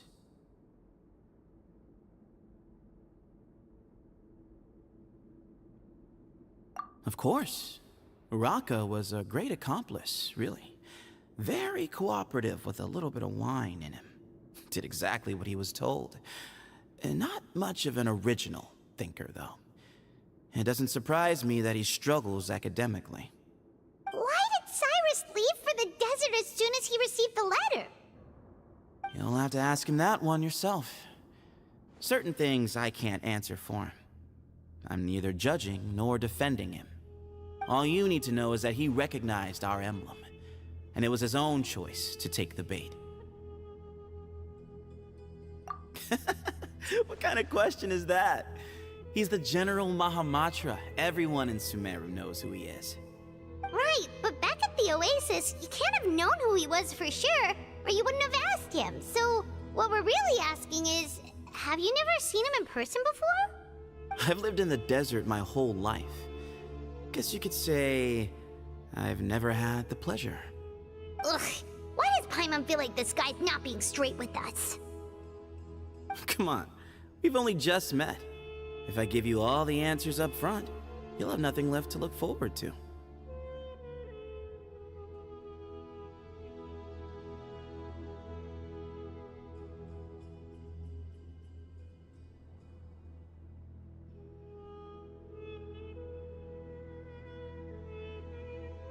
Yes, that was me. Although, tricked is a stretch. He was asking everyone in the tavern about ways to make some easy money. He insisted that nothing was off the table, even if it broke the law. So, I told him that Cyrus had embezzled a large sum of mora from the desert. So you framed Cyrus for a crime that he did not commit? No. That's not entirely true. Let me jog your memory. The letter just said that he had uncovered Cyrus's secret. It didn't say what secret that was.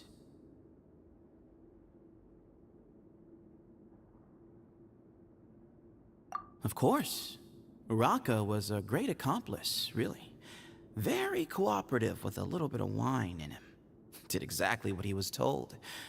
And not much of an original thinker, though. It doesn't surprise me that he struggles academically. Why did Cyrus leave for the desert as soon as he received the letter? You'll have to ask him that one yourself. Certain things I can't answer for him. I'm neither judging nor defending him. All you need to know is that he recognized our emblem, and it was his own choice to take the bait.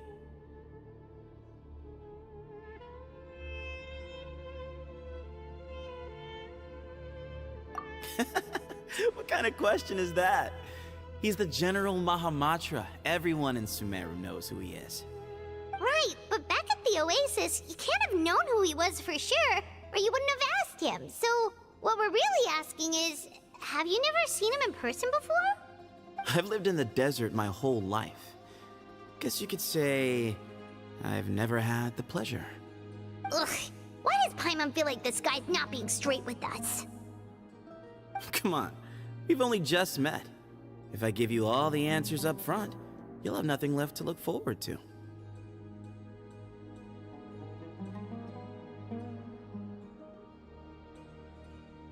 Yes, that was me.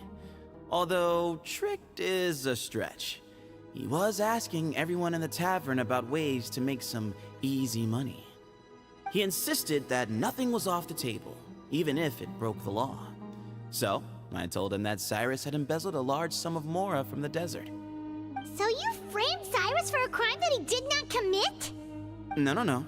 That's not entirely true. Let me jog your memory. The letter just said that he had... Of course. Uraka was a great accomplice, really. Very cooperative with a little bit of wine in him. Did exactly what he was told. And not much of an original thinker, though. It doesn't surprise me that he struggles academically. Why did Cyrus leave for the desert as soon as he received the letter? You'll have to ask him that one yourself. Certain things I can't answer for him. I'm neither judging nor defending him. All you need to know is that he recognized our emblem, and it was his own choice to take the bait.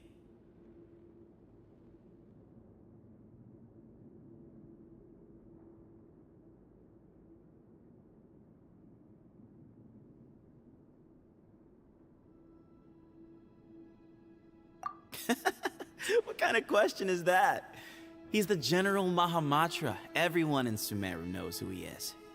Right, but back at the Oasis, you can't have known who he was for sure, or you wouldn't have asked him. So, what we're really asking is, have you never seen him in person before?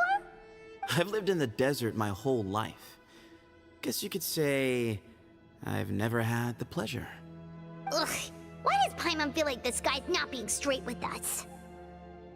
Come on, we've only just met. If I give you all the answers up front, you'll have nothing left to look forward to. Yes, that was me. Although, tricked is a stretch. He was asking everyone in the tavern about ways to make some easy money. He insisted that nothing was off the table, even if it broke the law. So, I told him that Cyrus had embezzled a large sum of mora from the desert. So you framed Cyrus for a crime that he did not commit? No. That's not entirely true. Let me jog your memory. The letter just said that he had uncovered Cyrus's secret. Of course. Uraka was a great accomplice, really. Very cooperative with a little bit of wine in him. Did exactly what he was told. And not much of an original thinker, though. It doesn't surprise me that he struggles academically. Why did Cyrus leave for the desert as soon as he received the letter? You'll have to ask him that one yourself. Certain things I can't answer for him. I'm neither judging nor defending him. All you need to know is that he recognized our emblem, and it was his own choice to take... What kind of question is that? He's the General Mahamatra. Everyone in Sumeru knows who he is. Right, but back at the Oasis, you can't have known who he was for sure, or you wouldn't have asked him. So, what we're really asking is, have you never seen him in person before? I've lived in the desert my whole life. Guess you could say I've never had the pleasure. Ugh, why does Paimon feel like this guy's not being straight with us? Come on, we've only just met. If I give you all the answers up front, you'll have nothing left to look forward to.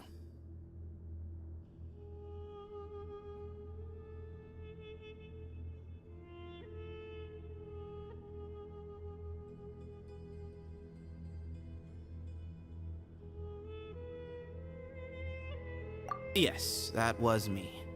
Although tricked is a stretch. He was asking everyone in the tavern about ways to make some easy money. He insisted that nothing was off the table, even if it broke the law. So, I told him that Cyrus had embezzled a large sum of mora from the desert. So you framed Cyrus for a crime that he did not commit? No. That's not entirely true. Let me jog your memory. The letter just said that he had uncovered Cyrus's secret. It didn't say what secret that was.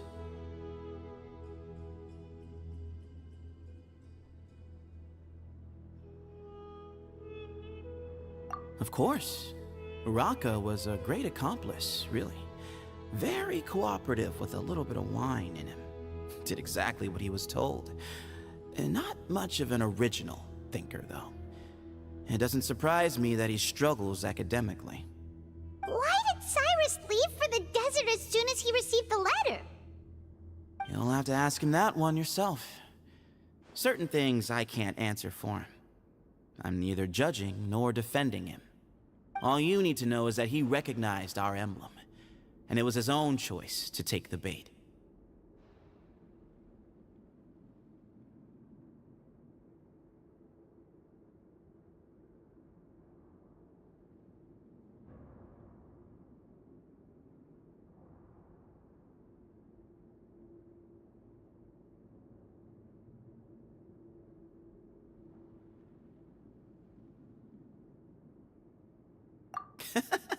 What kind of question is that? He's the General Mahamatra. Everyone in Sumeru knows who he is. Right, but back at the Oasis, you can't have known who he was for sure, or you wouldn't have asked him. So, what we're really asking is, have you never seen him in person before? I've lived in the desert my whole life. Guess you could say I've never had the pleasure.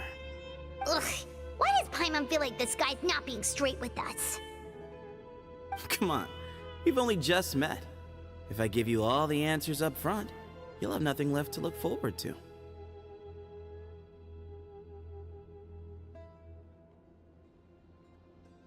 Yes, that was me. Although tricked is a stretch. He was asking everyone in the tavern about ways to make some easy money. He insisted that nothing was off the table, even if it broke the law. So, I told him that Cyrus had embezzled a large sum of mora from the desert. So you framed Cyrus for a crime that he did not commit? No. That's not entirely true. Let me jog your memory. The letter just said that he had uncovered Cyrus's secret. It didn't say what secret that was.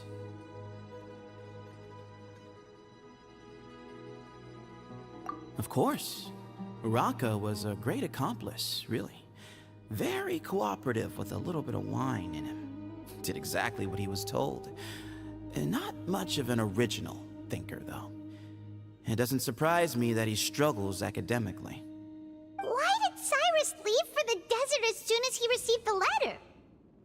You'll have to ask him that one yourself. Certain things I can't answer for him. I'm neither judging nor defending him. All you need to know is that he recognized our emblem, and it was his own choice to take the bait.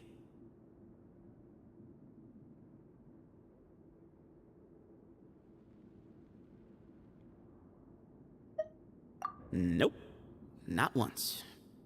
Really? I have no need to go there.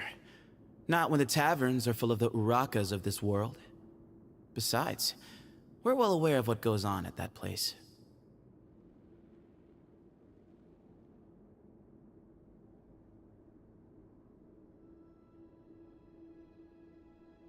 Spies? It's not as clandestine as that. The city gates are wide open. Anyone's free to walk in. You can find out all you need to know just by walking around town and hearing the word on the street.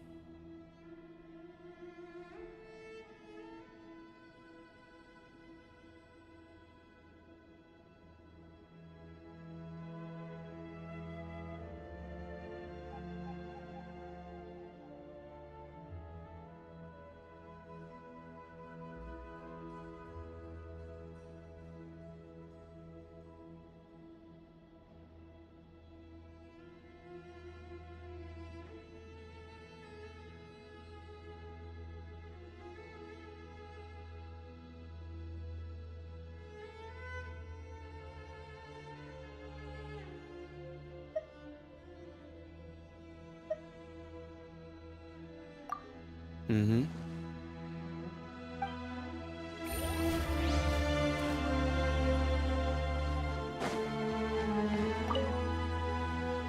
I never imagined that the true Temple of Silence would be hidden somewhere like this.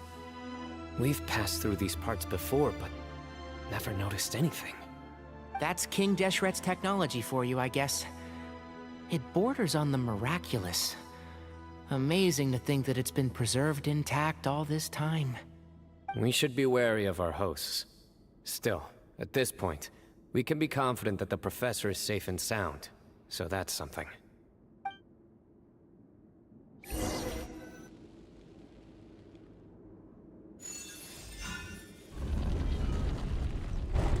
Ah, here he is.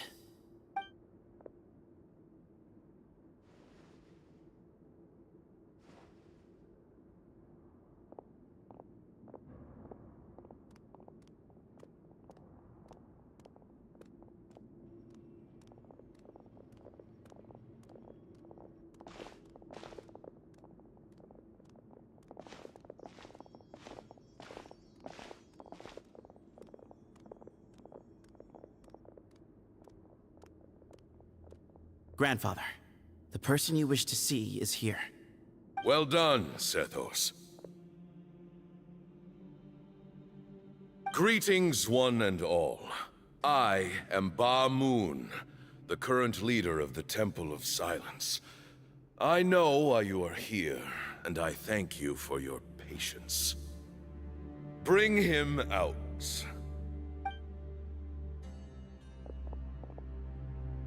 Professor! Cyrus, are you okay? Ah! Watch what you're doing! Oh, my apologies. We have no intention of causing you distress. But you must understand, Cyrus is of great importance to us. We had to find a way to bring him back to us. Cyrus owes me his life, and to the Temple of Silence, he owes a debt of gratitude. I let him go a long time ago, but now, the time has come to demand payment. I wanted to end my feud with this old bag of bones before you caught up with me. But you got here so quickly. Just leave, Sino. This is a matter between us two old men. You're all too young to get involved. So that's why you didn't want to report the letter. You'd made up your mind to come here from the beginning. You only left in such a hurry to try and throw us off your trail. Some things in life catch up with you, no matter what you do. You shouldn't have come. That alone brought the others. Sino didn't make us do anything. We came here for the same reason he did. To rescue you. We'd appreciate you telling us the truth. Otherwise, it seems a little unfair on everyone who had to stay behind. My secrets are secret for good reason. Bringing them to light can only lead to misfortune. You're afraid, aren't you? You can't bring yourself to speak of your past deeds to the students you nurtured as if they were your own children. You recognized our emblem because for many years you lived among us. Indeed, you all but became one of us. You knew as soon as you saw the letter that we, not Uraka, were the ones speaking to you. It threatened you only because you know what you did. Your own guilt convicted you. For you, Cyrus, are a traitor. You once shared your learning with us, and joined us in our mission to revive the might of Hermanubis, to bring new hope, new opportunity. But then, you betrayed us. You bargained for your independence with your past contributions. And then you left, taking with you Hermanubis' might and the wielder of his power. We both know what I said to you that day. That as the leader, I grant you permission to leave, but that one day, the sands of time will catch up with you. And when that day comes, you must pay the price you owe. You really know how to hold a grudge. Hermanubis' might? And the wielder of his power? Does he mean you? Professor, anything to say? The moon is right. I came here once before. He rescued me from the brink of death once, many years ago in the desert. When he learned that I was a scholar, he invited me to come here and revive the might of Hermanubis together.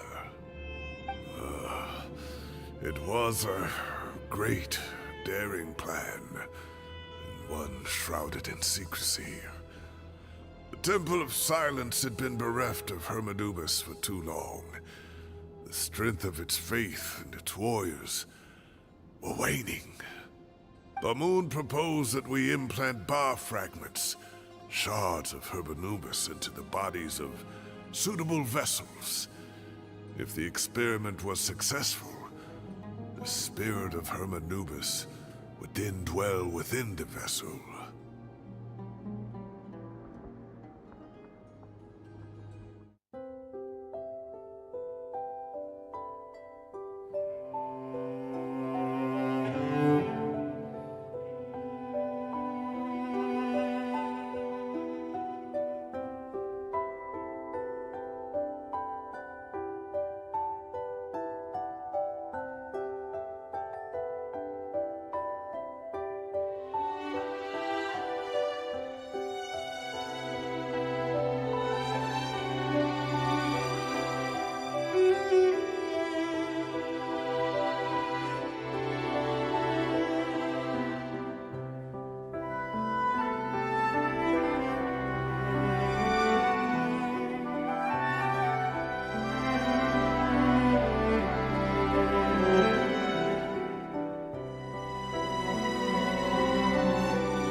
many believers volunteered themselves for the experiment. But we soon discovered that the bodies of grown adults could not withstand Hermanubis's power. In the end, Bamoon offered his own adoptive grandson. One other child was identified as a suitable vessel, and his parents agreed to release him into our custody in exchange for a small fortune. These two children were our only hope for hosting Hermanubis's power. For many years, the Temple of Silence had been in possession of 2 Ba fragments from Hermanubis. As remnants of his raw power, they were exceedingly rare treasures. The test subjects were sent into a room that had been prepared for the ceremony and instructed to approach the Ba fragments, whose power had been amplified. If, after some time, this power did not repel them, this would mean that they were suitable vessels. The original plan was for a 3-stage experiment: resonance, implantation, and recovery and observation. The resonance stage went quite smoothly for both candidates. As the 2nd stage began, I realized a decision had to be made. Should we implant the fragments one at a time? This would allow us to monitor the results after the first round and adjust our plan accordingly. Or alternatively, we could implant each fragment in a different vessel at the same time and compare their effects. But as I was deliberating, both Ba fragments suddenly became active. They glowed with a light we had never seen before. I knew that if they were not implanted right away, they would disintegrate and be gone from the world for good. Our 2 vessels had both displayed great promise by successfully resonating with the fragments. Under the circumstances, the thought of implanting both fragments into the same vessel seemed out of the question. To preserve our faith and our power, we implanted each of them with a single fragment. Ultimately, I ended the experiment and left, taking one of the children with me. In recognition of your past contributions, I chose not to send someone to hunt down and kill you both. Your lives were spared, but I have paid a great price for your betrayal ever since. I have always wanted to see you, Sino. Losing you and your Ba fragment dealt us a devastating blow. We've been in decline ever since you left. I see. So that's how I gained my power. Look, in essence, I borrowed your Ba fragment for a decade or so. And now you are seeking justice. If you want to take my life, then so be it. I'm an old man now anyway. But you cannot lift a finger against Sino. He is the General Mahamatra. Your actions would be seen as a declaration of war against the Academia. I'm sure you don't remember anymore, dear Sino, but you've met us all before. You were so young then, when we all gathered around and celebrated the revival of our Lord. You and he, Sethos, you were our final hope. You'd like me to return my power? As a follower of Hermanubis, I have allowed this power to remain in the rainforest for far too long. Now, it is time to reclaim it. That power is not yours to reclaim. Sino was chosen by the gods. You cannot take what they have bestowed. You are wrong. Sino was chosen, but he was not the only one. My child, Sethos, has the same gift as he. So those are your terms for freeing the professor? Despise me all you want. My sins are my own. The Temple of Silence is an innocent party. It is because of my foolishness all those years ago that the Temple's glory has waned. And now I must take responsibility for the decision I made back then. So what you're saying is, the power of one Ba fragment is not enough? You're asking me to return the one in my possession, so it can be implanted in him instead? Divine power causes great suffering to those who wield it. How do you know that Sethos would be able to withstand it? He is no longer a small child. But regardless, this burden is ours to bear, and your objections mean little given that you turned your back on us long ago. Both my heart and mind are telling me that what you are proposing is a terrible idea. However... Don't listen to him, Sino. That power is no more yours to give than it is his to take. You'll have to understand. I know. But if this is a question of your freedom versus a fragment of power, then... there is nothing to debate.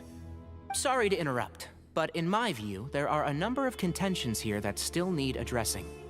Say that Sino refuses to return his power, and you also refuse to release Cyrus. Then, we are at an impasse. I find it hard to believe that you went to all this effort without planning for that possibility. You're trying to gauge where we stand while keeping your remaining cards close to your chest. Well, my stance is, put the rest of your cards on the table. Then we can have a discussion. Wait, those ears... So, we have a descendant of the Valukashuna in our midst. Splendid! Fate smiles upon us after all. Everything we have longed for, Hermanubis will provide. Perhaps this very day we...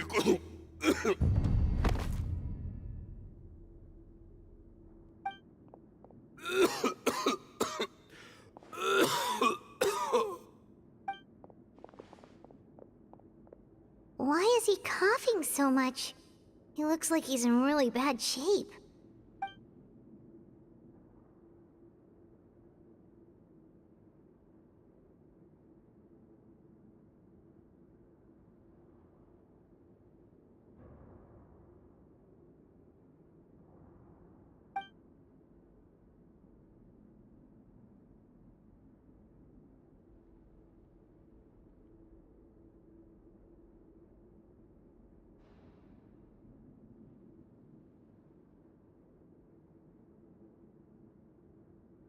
Moon, you...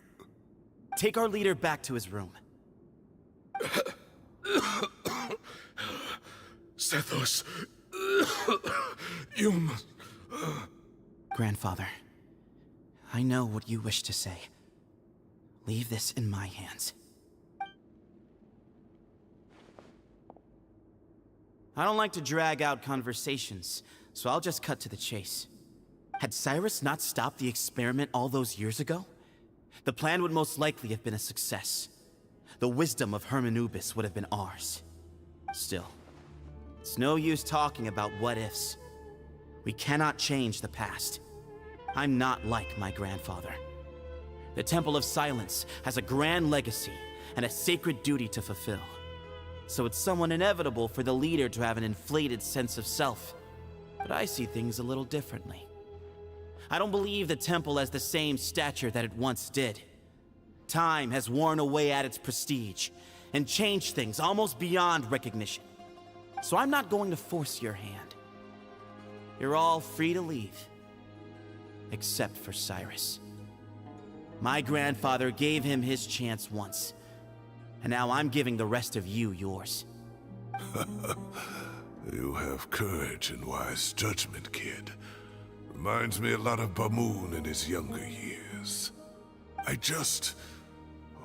truly wish that the temple would take an objective look at the academia of today. You've been to the city yourself. I'm sure you've seen that much has changed for the better, and things will only continue to improve. Why not consider cooperating with the academia once more? If you hadn't betrayed my grandfather, I might well be open to persuasion. But it's a bit too late for that now, Cyrus. Tighnari made a good point earlier. He said there has to be more to your plan than this, and I agree.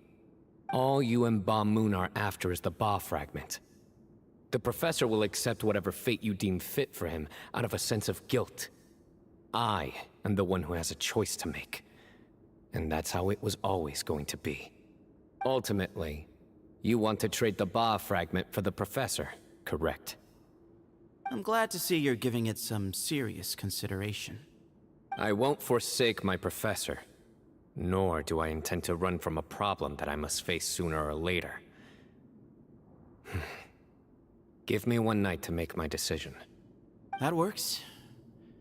Then I'll be waiting to hear your verdict, Sino. Oh, my grandfather still has a fair few things he wants to say to Cyrus, so I'll be escorting him back now.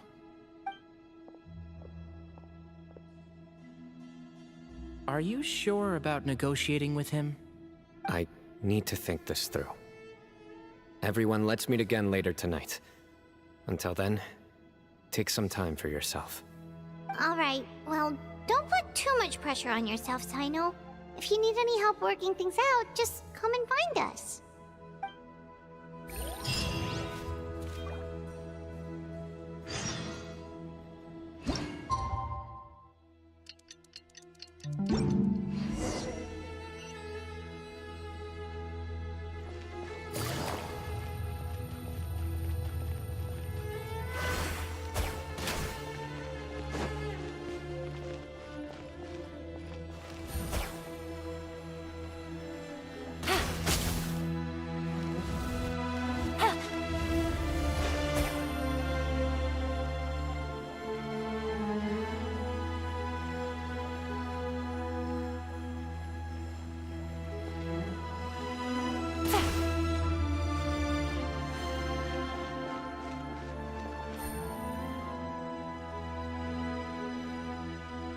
I've taken some time to reflect on this. If I had to guess, Professor Cyrus came to the desert knowing that he would almost certainly never return. He's a stubborn man who tends to double down when he feels strongly about something. We won't get anywhere trying to convince him to escape.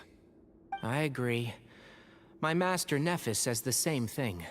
Once Cyrus makes up his mind about something, he won't listen to reason. So that's one thing. A few other things come to mind too. You've heard all you need to hear about the Temple of Silence. So on that, I don't have anything to add. My own memories of this place are hazy though. Probably something to do with the overpowering presence of the Ba fragments.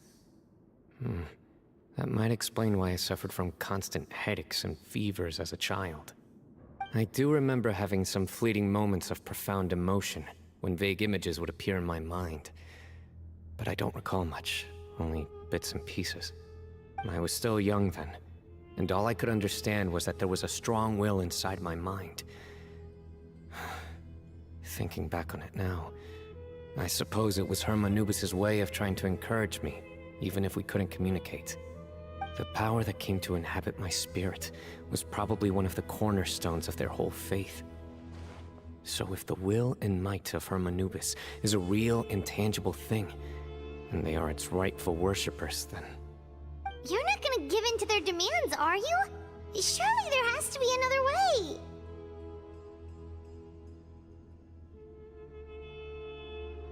No. I have no intention of returning it. I need this power to protect Sumeru. But the temple has the right to make the final decision. Ruling elite of the day.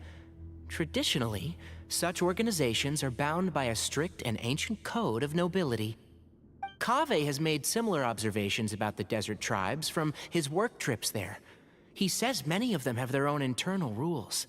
They talk about the importance of never dishonoring their tribal bonds, or the rules laid down by their ancestors. I think we could turn that to our advantage. Go back to them with a proposal of our own. Wow, and just like that, we've turned the tables on them! Looks like we have the same idea. Turn it back on them now while we still can, in terms that they cannot refuse. That's how we win this.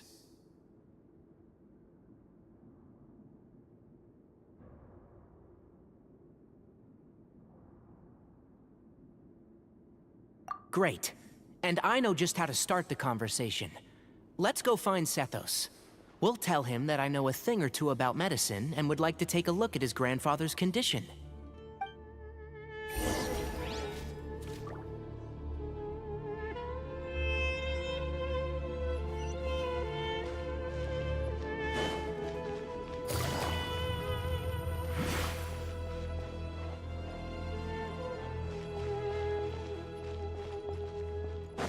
Take it easy.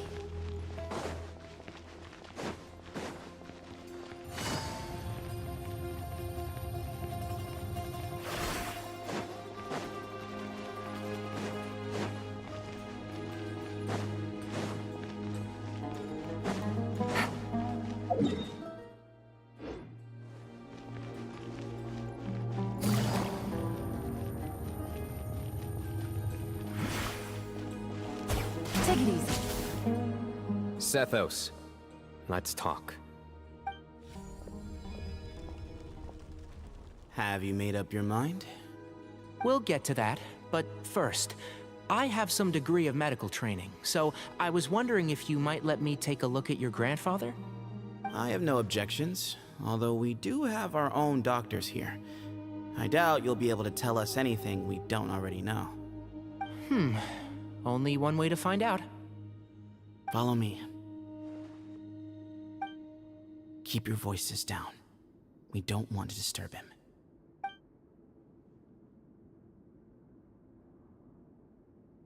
him. Let's talk outside. Bamoon has fallen into a deep coma, and his prognosis is quite grave. I'm sure that your physicians have come to the same conclusion.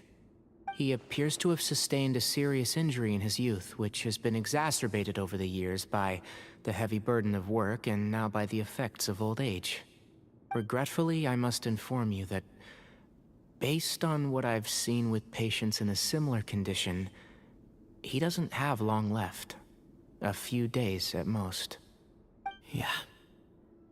I've known for a long time. You're his heir, aren't you? You clearly have a lot of respect for the man. But you also see things differently. You have a broader range of concerns and a more pragmatic approach. So tell me how we can end this on your terms. Let's find a way to bring all this to a resolution while Bamoon is still alive to see it. That's what really matters to you. I know it. Yeah, there's no time to waste here. You know that better than anyone. You know, the two of you are actually in a very similar predicament right now. Both of you have a very different perspective from the men who raised you. Right. And you didn't create this situation. They did, but somehow you've ended up having to make the tough decisions.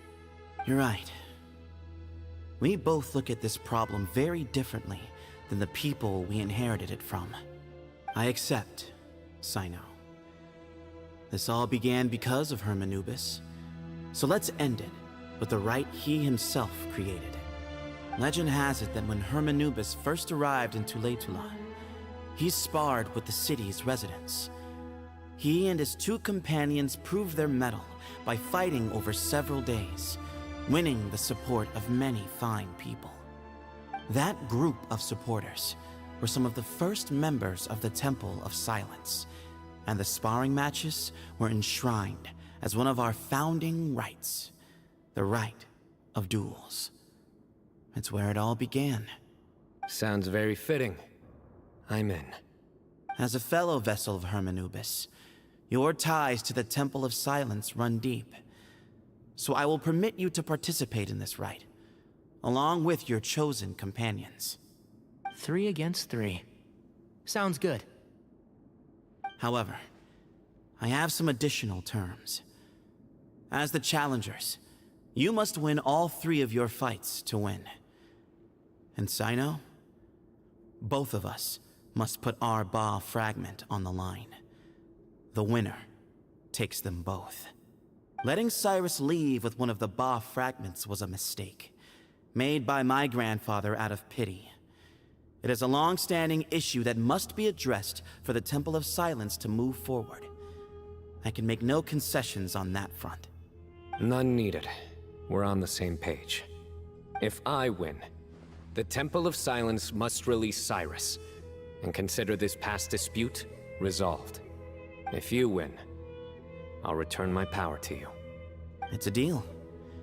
Then let's meet at the ceremonial hall tomorrow evening, 8 o'clock.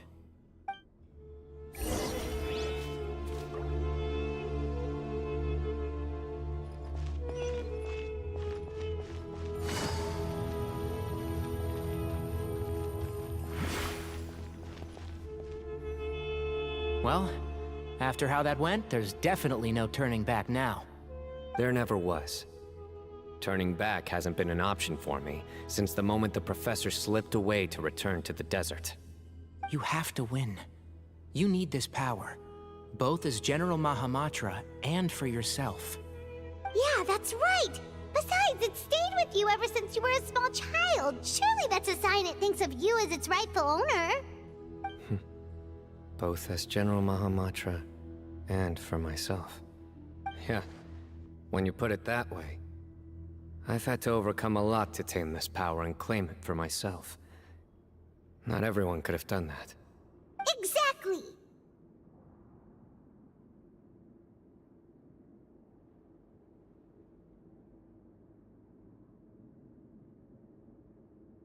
The Traveler and I will never lose. And neither shall I. The desert was home to an ancient and great civilization that, for a variety of reasons, fell out with the civilization of the rainforest. It's just as Dia said. Prejudice has pushed people apart. But there must be personal factors at work here too. I can't shake the feeling that Bamun cares for many more things than he lets on. And I don't think that Zethos is any kind of villain. He's just doing what he thinks is best. Tomorrow, everything will be resolved.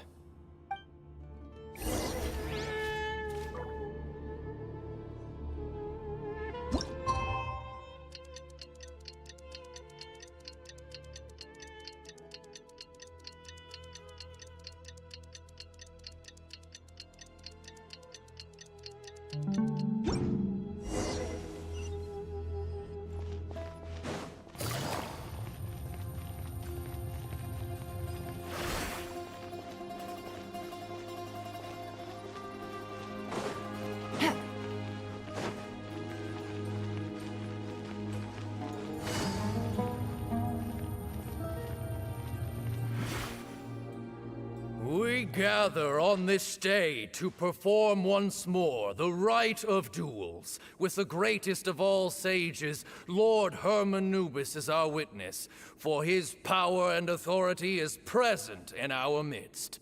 This is our most sacred of ceremonies, and no disruption from the audience shall be tolerated. It is incumbent upon all to observe the duel with the utmost respect and reverence throughout the proceedings. Representing the Temple of Silence, the Defenders.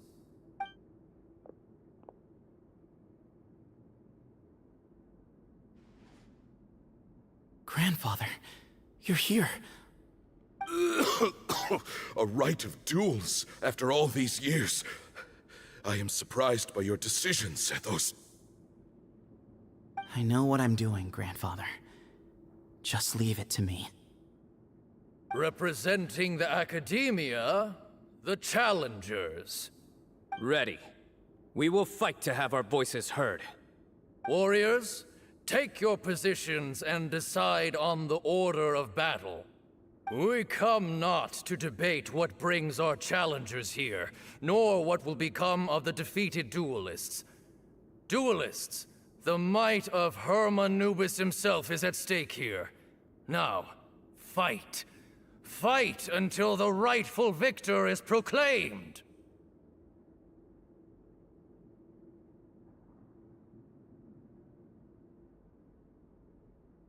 Huh? Are you sure?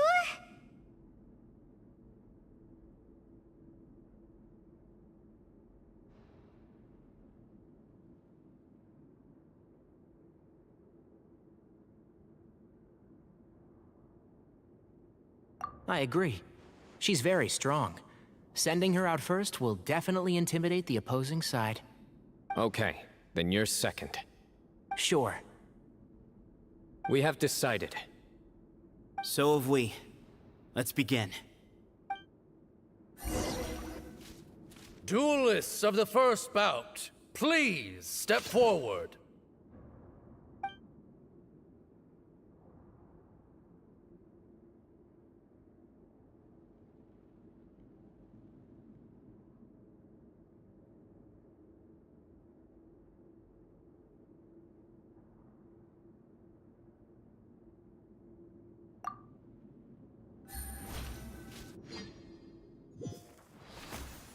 Don't forget, safety first! Hey, you there! You better play nice with her, or Paimon will make you regret it! Little bit too much chatter from the audience over there. Hey!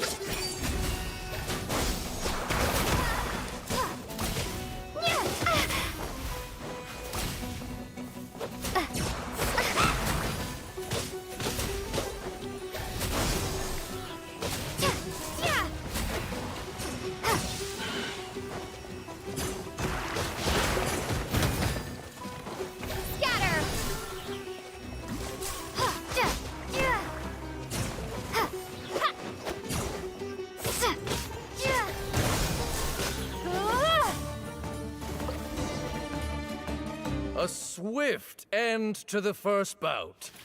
I now invite the duelists of the second bout to please step forward. When you're both ready, you may begin. Let's begin. Watch out! He drank plenty of water before the bout, so he should be fine.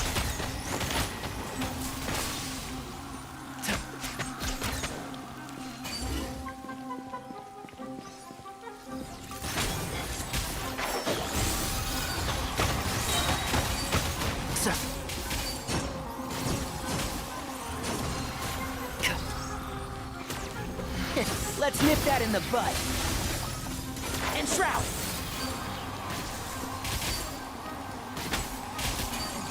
Yeah.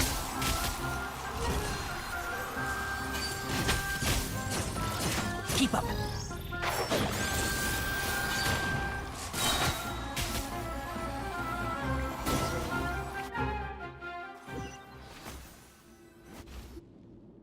Thus ends the second bout.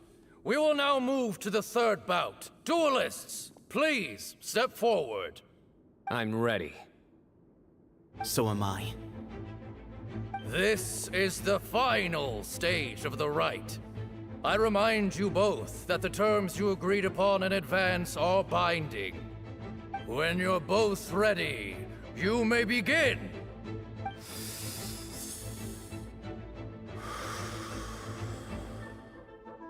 I am Sethos, vessel of Hermanubis, grandson of Bamoon, the leader of the Temple of Silence.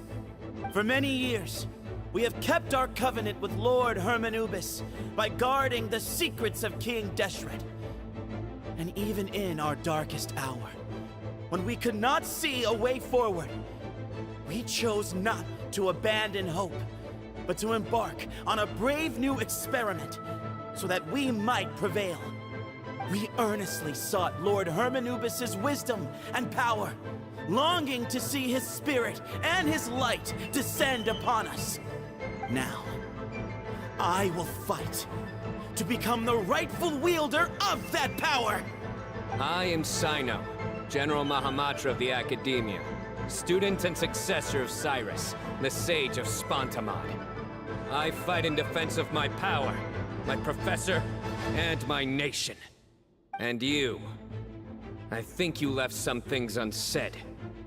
This is a sacred duel, and Hermanubis is watching. So bare your soul. Everyone, old and young, fit and frail, they're all waiting to see how this duel will end. My grandfather is a wise leader. He is also known to be a ruler who is not afraid to get blood on his hands. I understand his beliefs well, and I know what he expects of me. But our faith has held us back for too long. After I grew up, I went to the rainforest once, and I saw for myself the people of the city. Times have changed. The people of Sumeru are happier and more free now than in the past. I thought about this as I stood at one of the tallest points in the city, gazing down at the streets below. Then I thought of you, Sino. You and I both wield the same power, but the lives we lead could not be more different. Each Ba fragment of Hermanubis stands for something different. Might, glory, and one of many other secrets that have yet to be revealed. I once thought that the nature of our fragments must be what makes us so different from one another. But maybe it's that you've found your answer, and I am still searching for mine. I am more than just a warrior. I am my own person. Exactly. The name Hermanubis has left its mark on both of us, shaped the course of our lives. We are his vessels, and yet we are more besides. So show me your answer, Sino. Show me I can be more than my faith, more than the power I wield. Show me the person I can become!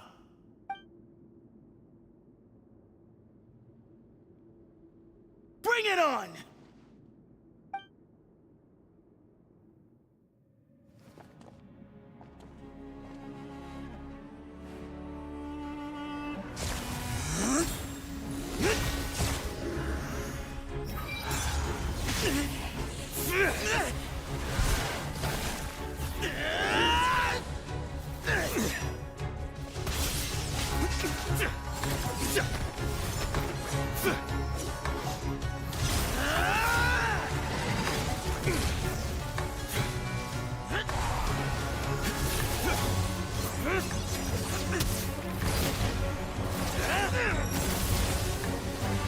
That's all you've got?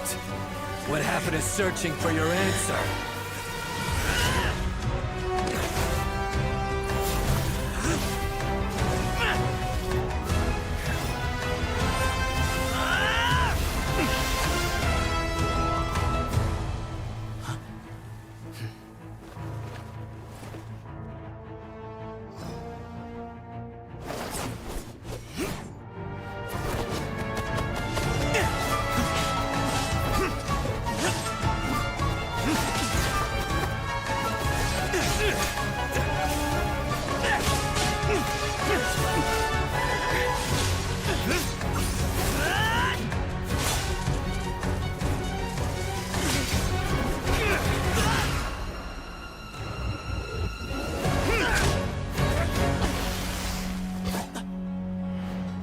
Fight's over. Do you yield? You won. Well then, looks like you found your answer.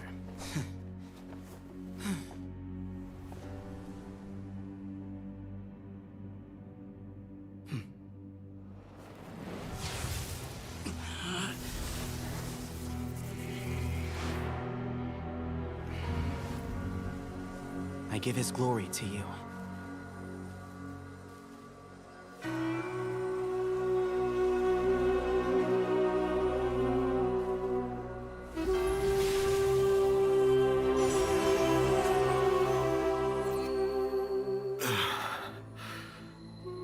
I've seen that light. That is the light of our Lord, the great Hermanubis, priest over all other priests. His spirit dwells within that lightning, and his will lives on. Once a warrior of Tynar, he emerged from the barren desert sands to serve the god king Al-Ahmar. After the death of the god king, Hermanubis gathered his followers and the Tainarian priests and led them to the city of Tule-Tula. There, they founded the Temple of Silence, and from that day forth, we became stewards of all knowledge that survived from King Deshret's civilization. Barely a century passed before war ravaged the desert. One by one, Eremite leaders took up arms against each other in battles that would devour what little remained of their civilization. Only the wise city of Tule-Tula was spared under the guiding hand of the Tainarians. But peace did not last. Coveting the knowledge of King Deshret, the beasts set their eyes on Tule-Tula. The king of Gurabad laid siege to the city and ordered the sages to surrender to him the Temple of Silence as proof of his victory. The ruling elite colluded with their oppressors, betraying the temple so as to hold on to their rule over the city. They declared that the knowledge guarded by the temple was the true cause of corruption. These were dark days, and we faced enemies on all sides. Our lord had long since exhausted his strength, keeping the forbidden knowledge introduced by King Deshret at bay. To ensure the temple's continued survival, he broke his being into many pieces and began the ceremony of Hermanubis' legacy, bestowing his power upon his mortal followers. With this power, the temple was able to defeat the tyrant's army. Yet, we were not hailed as heroes. Strange and unfamiliar as this power was, it struck fear into the people's hearts and drove them to reject us. In the end, the people of the temple and the Tule-Tula Tainarians left the city for good and made their way to the rainforest. What followed next was inevitable. The elite of Tule-Tula fell and were decimated. War engulfed the desert. And we wandered from place to place, always in hiding, all the while keeping close watch over our secrets and staying true to our mission. Betrayal forced us out of the desert and into the forest. Then mistrust drove us from the forest into the desert once more. We have lived in exile for far, far too long. Yet, today, the Temple of Silence has borne witness to the glory of Hermanubis once more. Thank you.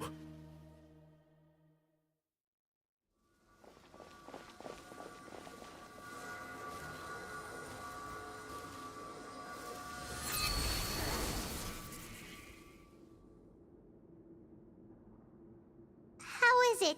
Do you feel okay?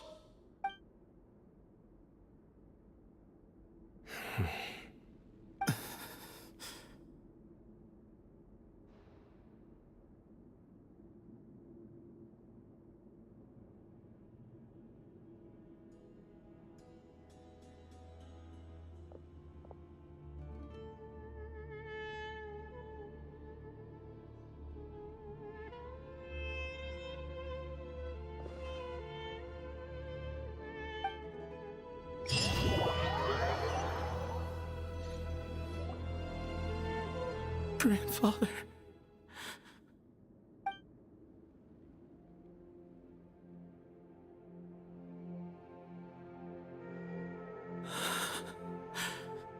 Hey, Sethos. You'll get through this. I know. I'll miss him. I guess you were prepared for this. It's been a long time coming, huh? Yeah, he's been on death's door for a very long time now. I think it was only through sheer willpower that he managed to hold on to this point. At least, he was able to see this chapter come to a close before he passed. What's next for you? Per my grandfather's last wishes, the Temple of Silence should submit to whoever possesses the largest number of Hermanupis fragments. That entitles you to be our new leader, Sino. But that's never going to work, as I'm sure you realize. I'm the General Mahamatra. I am needed back at the Academia. I did foresee this possibility, and I gave it some thought. The fact is, I know next to nothing about the staff, records, and environment here. As such, I am ill-suited to be your leader, Sethos. I believe the honor should go to you. Were it not for this duel, or indeed if you had other intentions, the Ba fragments would most likely be in your hands by now. I'm sure Bamoon never meant for anyone but you to be his successor. You really think so? I do.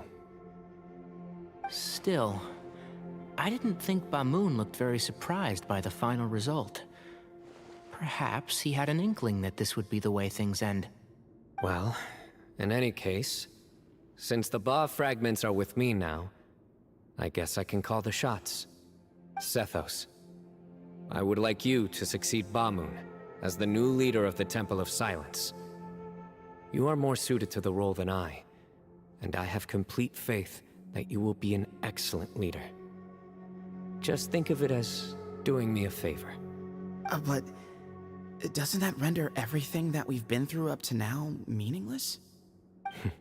No, it doesn't. This experience has allowed us to become friends, which means that the Academia and the Temple of Silence will become partners once more. That's a much bigger deal than you might think, Sethos. You said yourself, times have changed. You have to believe that things can change for the better here at the Temple too. I will try. To be honest, I couldn't have asked for a better outcome. Actually, part of me wonders whether Bamoon's intentions from the very beginning was just to create enough pressure to force us towards a duel. That way, no matter who won, one of us would have to surrender our Ba fragment, and the power of Hermanubis would be concentrated in one single person. Had you won, the Temple of Silence would have doubled its strength. And were I to win, he correctly anticipated that I wouldn't suddenly drop everything to become the leader of the temple, much less integrate the temple into the Academia by force. He knew that the temple's future would depend not just on the guidance of Hermanubis, but the support of the Academia too. So he made it his responsibility to ensure his successor would be free from the burdens of the past. His plan meant that whoever ended up succeeding him, they would have an easier time interacting with the Academia. With one single letter, he lured out the professor. No matter what happened after that, it would result in a net benefit to the temple. And here I thought the General Mahamatra wouldn't care for all these trivial details. You're absolutely right. Grandfather and I considered this from every angle. We had to find a way to mend our relationship with the Academia. In that sense, the right of duels was just a means to an end. Thank you for everything, Sino. As a gesture of our gratitude, to those that you and Lesser Lord Kusanali deem worthy, I will grant the honor of access to the Temple of Silence for their pursuit of knowledge. The Temple of Silence has a wealth of information on King Deshret's civilization, more than any other organization in existence today. In times when you need information that only we can provide, we will be here to support you. But you must be exceedingly careful with your selection of candidates, lest you lead humanity to repeat the same mistakes. By the way, Tainari, my grandfather was so happy to see you. You are a descendant of the Veluca Shuna, and we are the heirs to the will of Hermanubis. The story goes that King Deshret chose the sage Hermanubis from among the Tainarians and appointed him as his familiar. He went on to fight many valiant battles with his Tainarian companions. They always stood by each other, from the founding of the Temple of Silence to the fall of Tuletula. The Tainarians who left Tuletula joined their human counterparts in the rainforest. A few centuries later, when some of the group returned to the desert, many of the Tainarians chose to stay and put down roots in the rainforest. In all likelihood, those were your ancestors. How fascinating. My father once mentioned that I was named after the Tainarians, but I never knew that my forebears had such a history with the Temple of Silence. I like this story. By the way, has anyone seen Cyrus? Yes, Cyrus. You'll probably find him in my grandfather's room. He wouldn't show it in front of me, but I think he still has many fond memories of my grandfather. If it's true that you and your grandfather really planned for everything to turn out this way, then I guess he didn't really resent Cyrus as much as he appeared to. Who knows? Perhaps all of us. You, me, and Cyrus. We're all just pawns in my grandfather's plan to set things straight. He was awful like that. Someone's got to make the decisions when history is at a crossroads. I will make a detailed report on all of this to Lesser Lord Kusanali, and arrange for an official delegation from the Academia to come and meet you in the desert. I'm sure you'll have lots to attend to in the days ahead. But once things return to normal, please come and visit the rainforest again. You should stay for a few days this time, and start to build some relationships. If we're going to work together, both sides have to get to know one another better. I will. All right, well, bye for now, everyone. I'll be seeing you. See you soon. Come hang out with us anytime.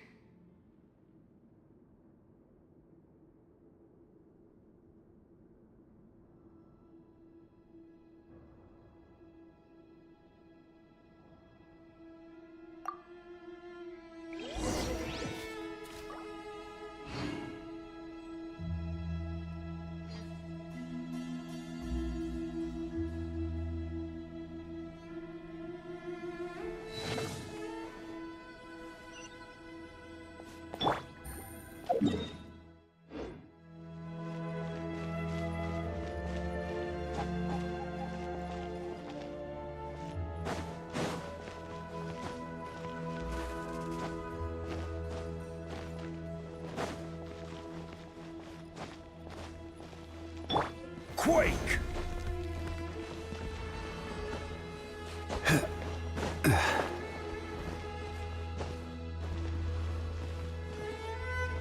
Crumble!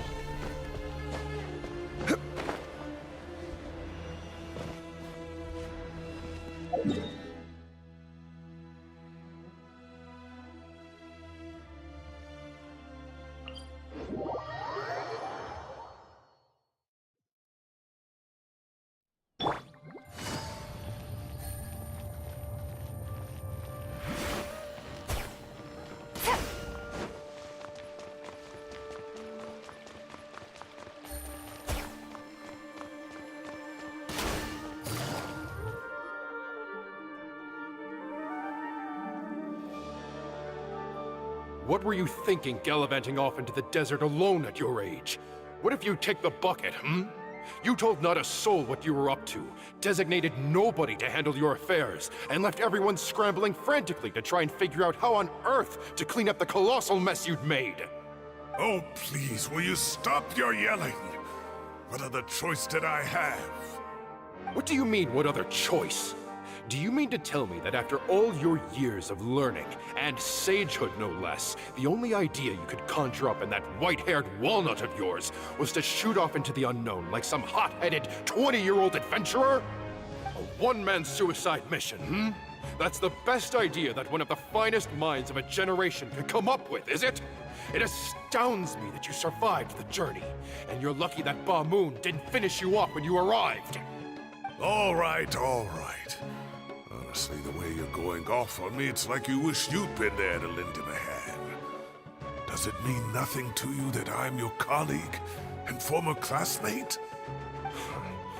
I've got nothing more to say. What's the point of berating an old bag of bones? What do you mean, bag of bones? I'm a flesh and blood hero who, despite his old age, saved our General Mahamatra from being stripped of his powers. Okay, look. Fine, I admit it, I was in the wrong. How can I make it up to you? What about, a month's work at the Academia? 1 month? Try 3. Tighnari's master is really laying into Cyrus.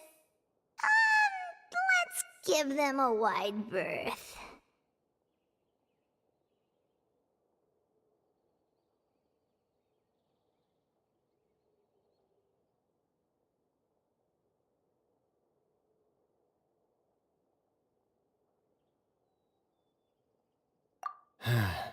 Professor brought this on himself. Don't pay any attention to him. Wow, I haven't seen Master get this riled up in a long time. The last time he chewed someone out like this must have been back when I was still a student. I think I'll go around and update everyone. Tell them the situation's resolved. Want to come with me? We can go for dinner afterwards. My treat. You in? Makes sense. I'm in.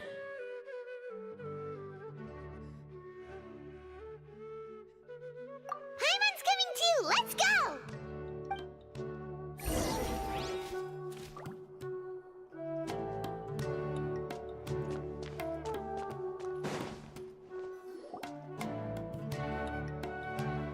Hey, Kale.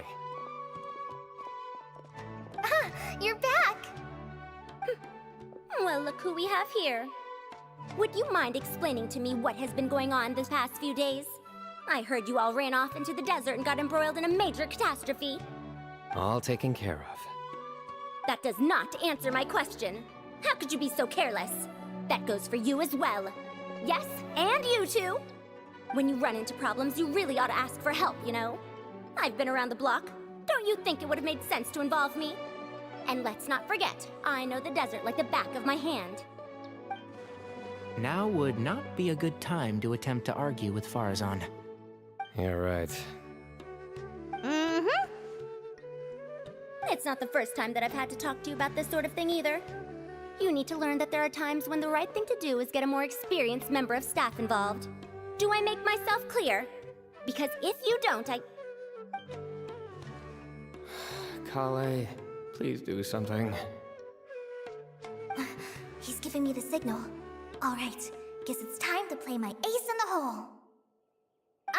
Say, Madame Farazan, I can see you're pretty upset, but, I was just wondering, remember that time you offered to give me a tour of the Academia?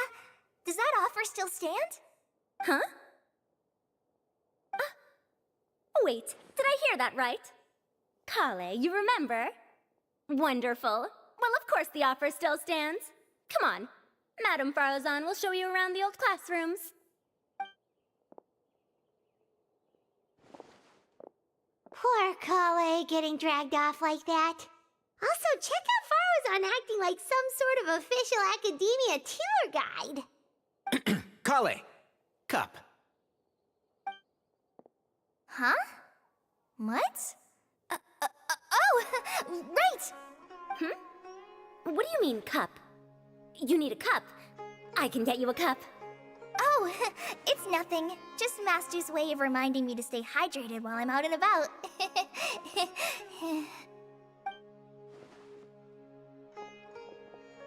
It's code for let's reconvene at the cafe. Tighnari and I used it while we were in school, and it's become something of a family tradition now. Oh, that's kind of fun. Mm-hmm. 2 people left. Let's bring them along too.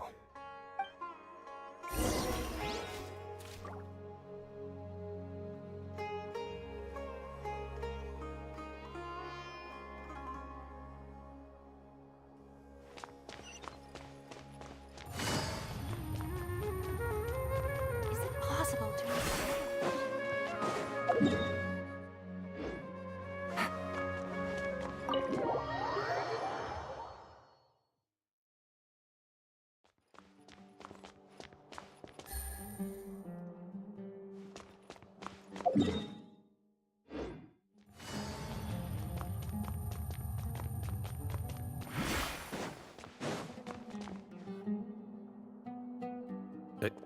Am I hallucinating? Or do I see Kaveh and Alhaitham engaged in diligent studying? We're just reorganizing all the books we used. Look, there's a whole mountain of them. There's no rush. Nobody reads these books anyway. My sincere thanks to you both. Yes, with your help, we resolved the issue rather swiftly and painlessly. And the outcome was better than we could have hoped for.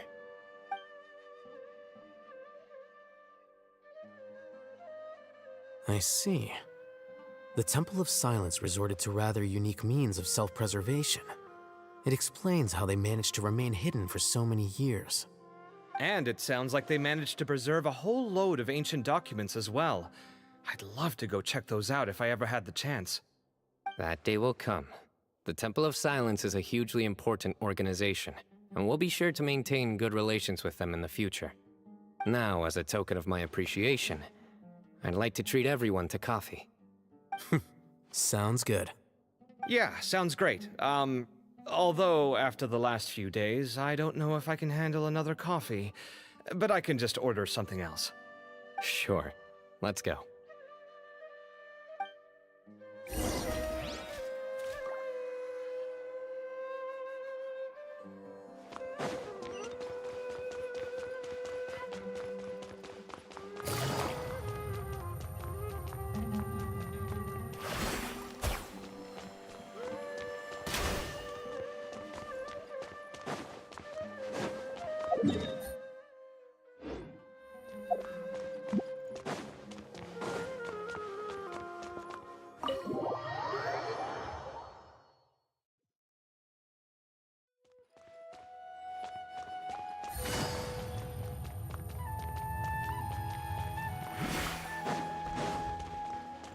Take it easy.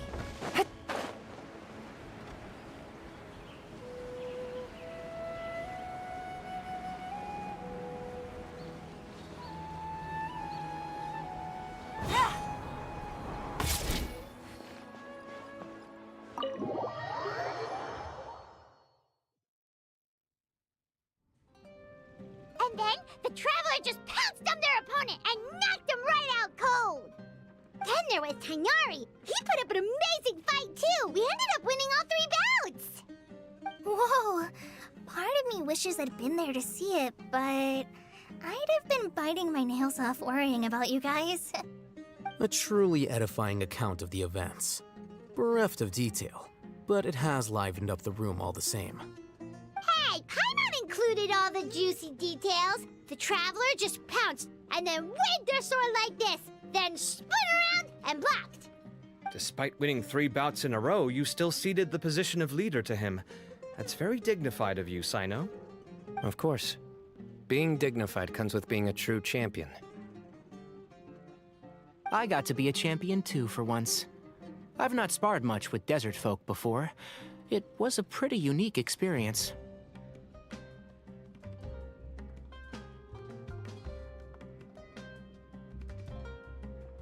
Yeah, huge place! It felt like something right out of an epic poem. Imagine this. It was like there was... Maybe save that one for later, Paimon. Dessert's here.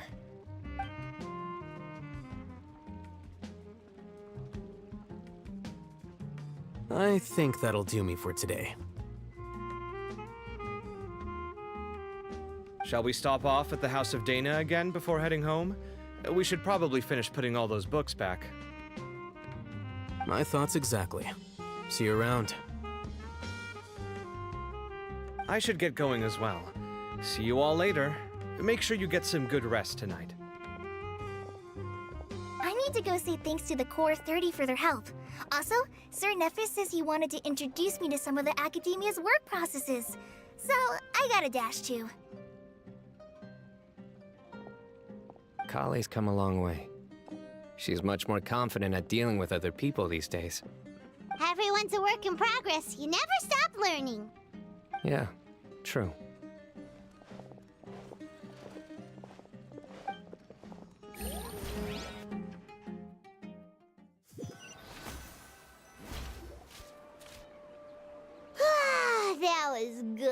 it feels like everything's finally wrapped up now.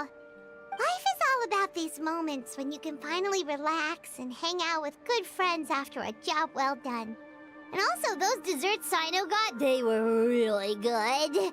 Paimon definitely needs more of those in the future.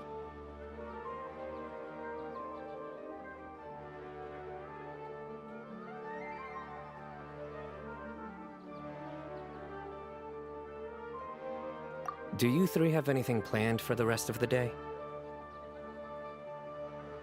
If not, would you come somewhere with me?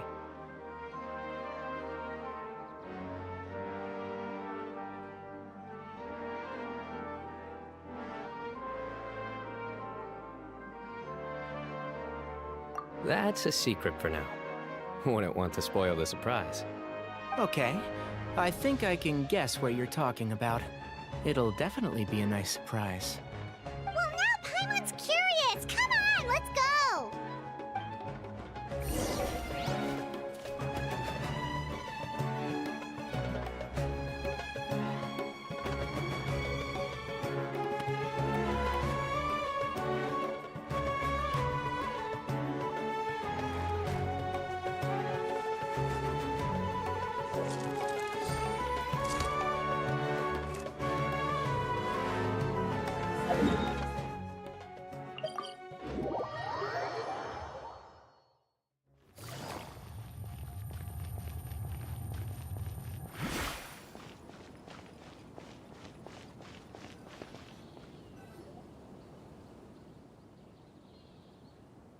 Been a while since I last made my way up here. Wow, look at this place! We're so high up! Need any help?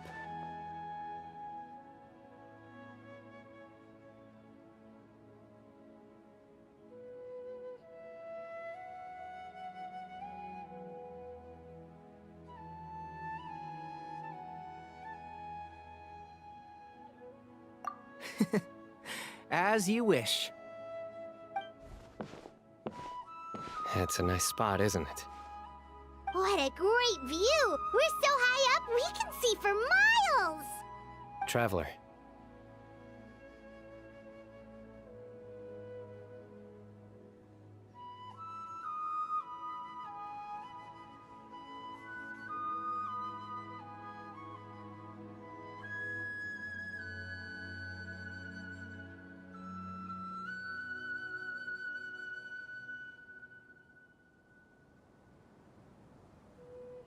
Turn around.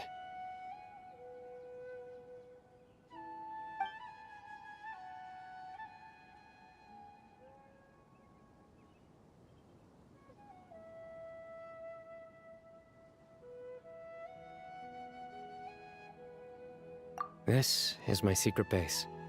Somewhere I only bring my best friends. When I was a student, I used to slip away and climb up here all the time, just to clear my head. I was quite young then, and hadn't made too many friends yet. Back then, I had a lot of the same questions that Zethos was asking. Who am I? Why do I have this power? And what should I be fighting for?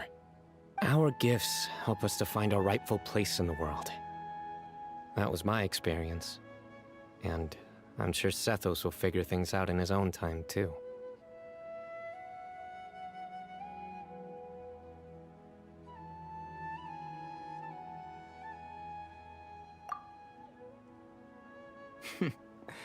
You two really are like brothers. I feel the same way.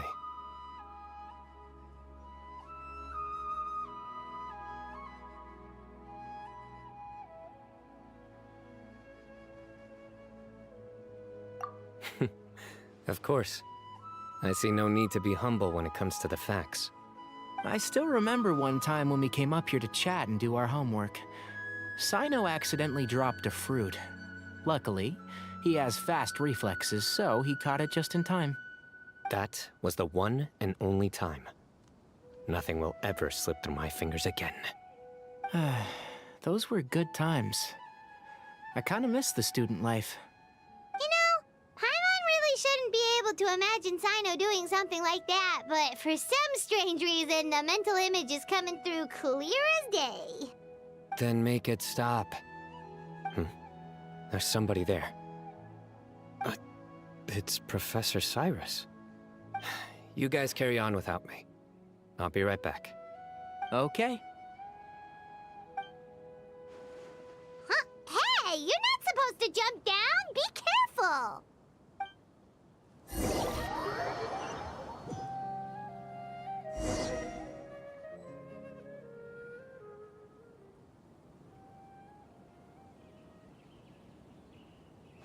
Surrender!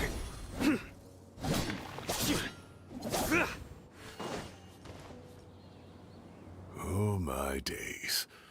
I can't believe how stupid I look in this one. Professor, what are you muttering to yourself about? Sino, just the man I'm looking for. Guess what I found in some old notebooks? Some old photos? Can you believe it? This notebook was just sitting in a pile of odds and ends in the Sage's office. I must have forgotten to take it with me, and no one's touched it since. It was still right there. I was at the Academia earlier to discuss my workload with Nephis. I swung by the old office to have a look around and just happened to cross it. Well, time flies. Look how tiny you are in this picture. Still a kid. You look quite young yourself in that one. Ah, it's this one. I remember that. Lisa took it, didn't she? Yep. Looks like her work, all right. Who else could have found just the right angle to make me look so unbelievably hideous? And this one. Looks like we're both dozing off.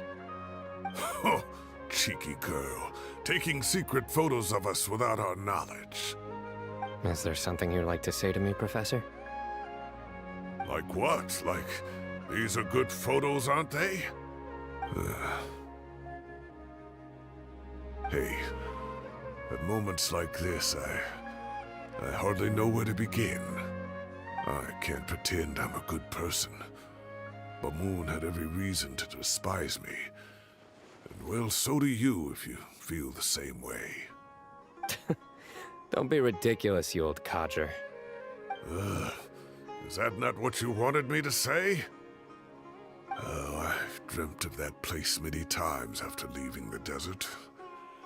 Sometimes I've dreamed that I was doing research with them again. And other times, I dream of the day they saved my life. Oh, it was one of the happiest times of my life. We all learned so much from one another.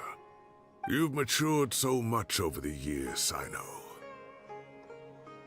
Since you're my professor, I should save you some face by not calling you out on all the non-answers you just gave.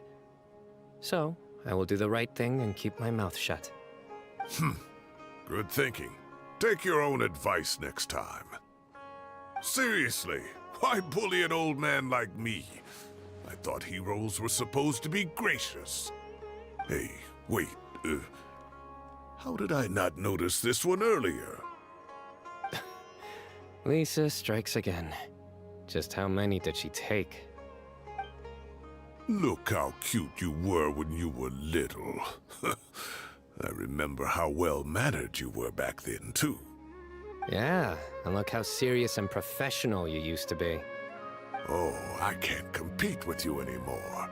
First you get better than me at the deadpan jokes, and now you're besting me at those little quips, too. Don't say that. I still have a lot of respect for you. That's more like it. Hey, what would you say to meeting up with Lisa again sometime? I'd like that. Let's find a time and pay her a visit in Mondstadt. All right, I'll add it to my schedule. Let's go next week. Wait, no. Next week is the tomato growing competition. I have got to beat Zaha Hadi. Or you could find a real hobby, Professor.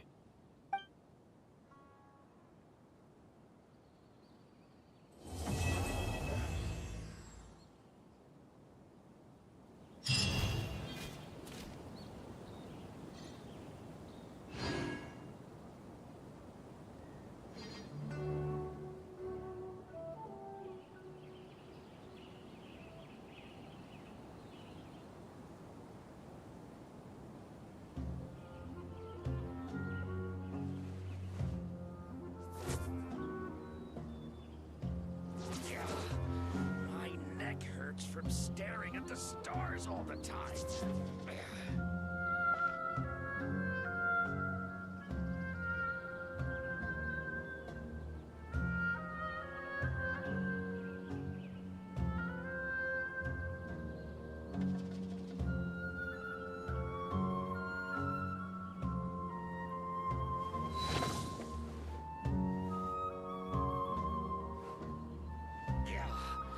My neck hurts from staring at the stars all the time.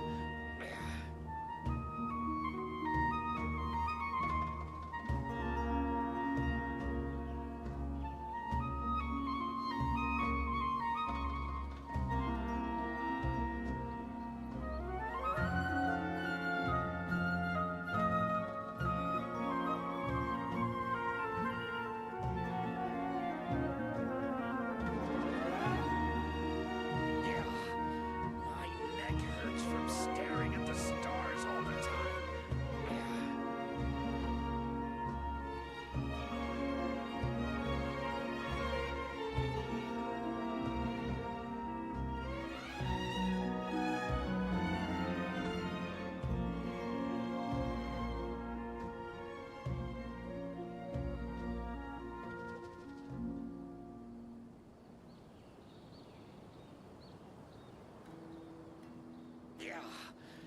My neck hurts from staring at the stars all the time.